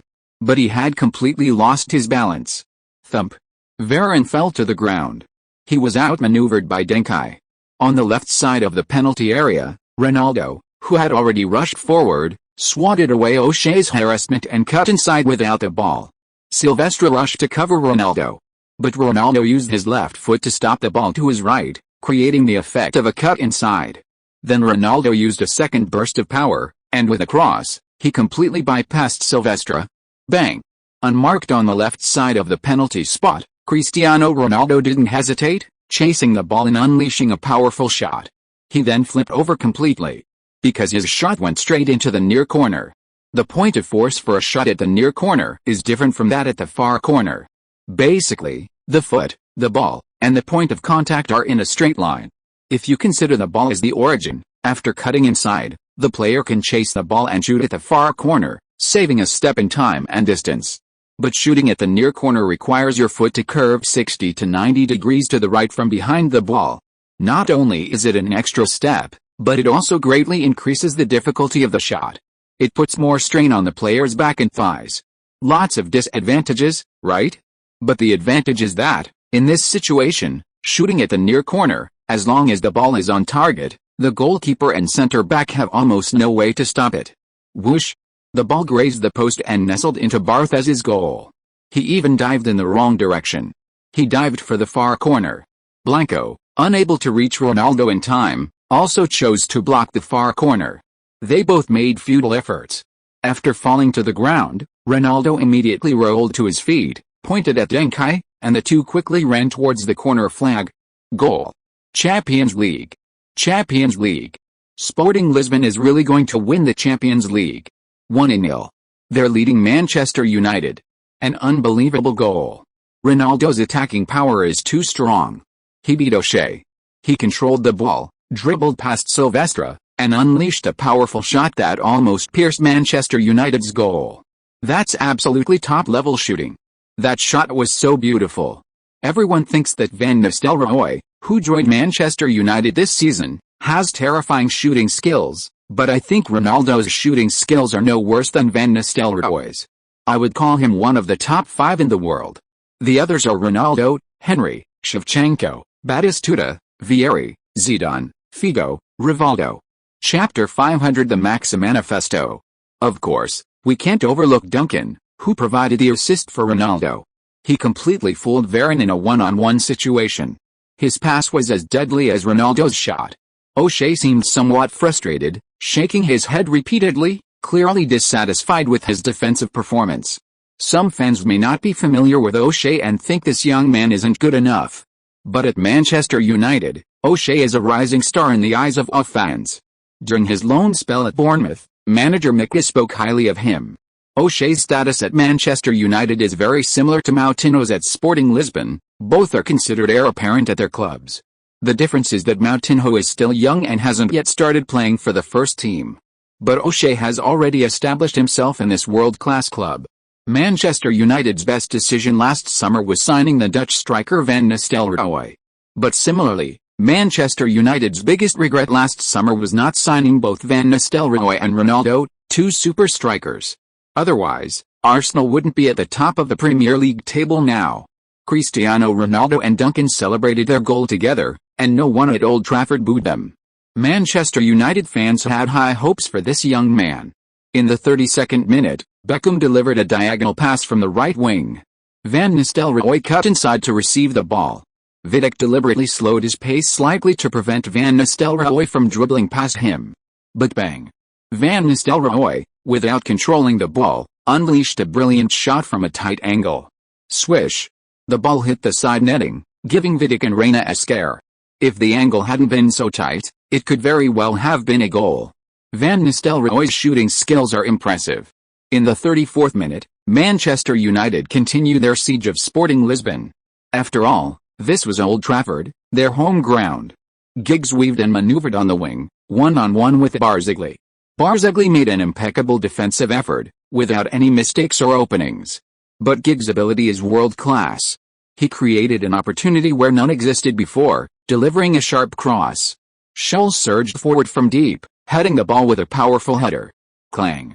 The ball struck the crossbar. The fans in the stadium sighed. Manchester United's attack is fierce, they're like a tiger. Ronaldo's goal has awakened this beast. Sporting Lisbon's goal is shaky. If this continues, they'll concede sooner or later. In the 36th minute, Manchester United launched their third threatening attack in a short period. Scholes dropped back to receive the ball and passed it to Beckham. Beckham received the ball, feinted slightly, and then unleashed a beautiful curling pass. A beautiful arc sliced through the air above the Sporting Lisbon penalty area. Pep had also made an extreme defensive effort. But he was too close. The terrifying thing about Beckham is that if you're far away from him, you have no chance to block his pass. If you're close to him, his super curved pass can easily get past you, you can't even reach it by stretching your legs. Bang! Van Nistelrooy leaped high in the penalty area, heading the ball and Reina into the goal. A display of raw power and beauty. Van Nistelrooy turned and raised his hands, signaling the crowd to cheer. Goal! Van Nistelrooy. It's Van Nistelrooy again. The amazing Van Nistelrooy. Manchester United's best player this season is definitely Van Nistelrooy. He always steps up when the team needs him. He's carrying Manchester United right now. A magnificent goal. The fans start singing the Van Nistelrooy anthem. Oh. The camera's on Ronaldo, the director's got some skills. Both super strikers have contributed to their teams. Will they continue fighting? 17-year-old Ronaldo and 26-year-old Van Nistelrooy have a huge age gap, but at this moment, they are both marching towards becoming the world's best strikers. I have a feeling that the ultimate winner of this series of matches will step over their opponent's body and enter the ranks of top strikers ahead of time. Ronaldo or Van Nistelrooy? Van Nistelrooy. The fans in the stadium made their choice with their voices. In the 41st minute, Sporting Lisbon finally launched a brilliant counter-attack under the heavy pressure of Manchester United. Ronaldinho fell in the penalty area. However, the referee did not award a penalty. He believed that Ronaldinho had dived. In other leagues, penalties might be awarded based on the act of the tackle, not the intention. As long as you are actually knocked down, even if you deliberately fall, it is possible to win a penalty. But in the Premier League, the intensity of the competition in the Premier League these days is terrifying. If you are not assertive enough in the challenge, even if you are actually knocked down, it is difficult for the referee to award you a penalty. And the referee of this match was from England. He was quite lenient. In the 45th minute, it was Ronaldinho again. His breakthrough on the right wing created a free kick in a good position. Ronaldinho took the free kick himself. Unfortunately, the ball hit the wall. There were 2 minutes of added time in the first half. In the second minute of added time, Kaká and Ronaldo combined to cut inside and then passed to Ronaldinho. Ronaldinho passed back to Duncan, who had made a run and unleashed a stunning long-range shot. However, Manchester United goalkeeper Barthez made a world-class save. His fingertips touched the ball, changing its trajectory. The ball flew towards the post and bounced out. Both sets of fans gasped, some relieved, some disappointed. With the referee's whistle, the match entered halftime. Major broadcasts gave the first half high praise. Although the score was only 1-1, the back-and-forth attacking play was thrilling. It was only because both teams' defenders performed exceptionally well. Against an average team, they probably would have scored 5 or 6 goals. Leverkusen, who are you implying? At halftime, Maxier gave his players a pep talk. Warriors of Sporting Lisbon, my brothers. I see in your eyes that you are as terrified as I am. Perhaps one day, humanity will become cowardly, abandoning friends and severing friendships. But today, that will never happen. In the locker room, the players all looked up at Maxier. Had the Saints seen their fear? Yes, fear. No one could remain calm in the away team's dressing room at Old Trafford. Everyone felt fear before this red behemoth. This was the aura that the Manchester United dynasty brought to the world. But Maxi was mentally attempting to defy the 3 consecutive Premier League titles and the first treble in the top 5 leagues. Perhaps one day, jackals will breach human cities, and humanity will be wiped out. But not today. Today we fight to the death. In the name of everything you cherish, I command you to fight. My dear warriors. Fight. Fight. Fight.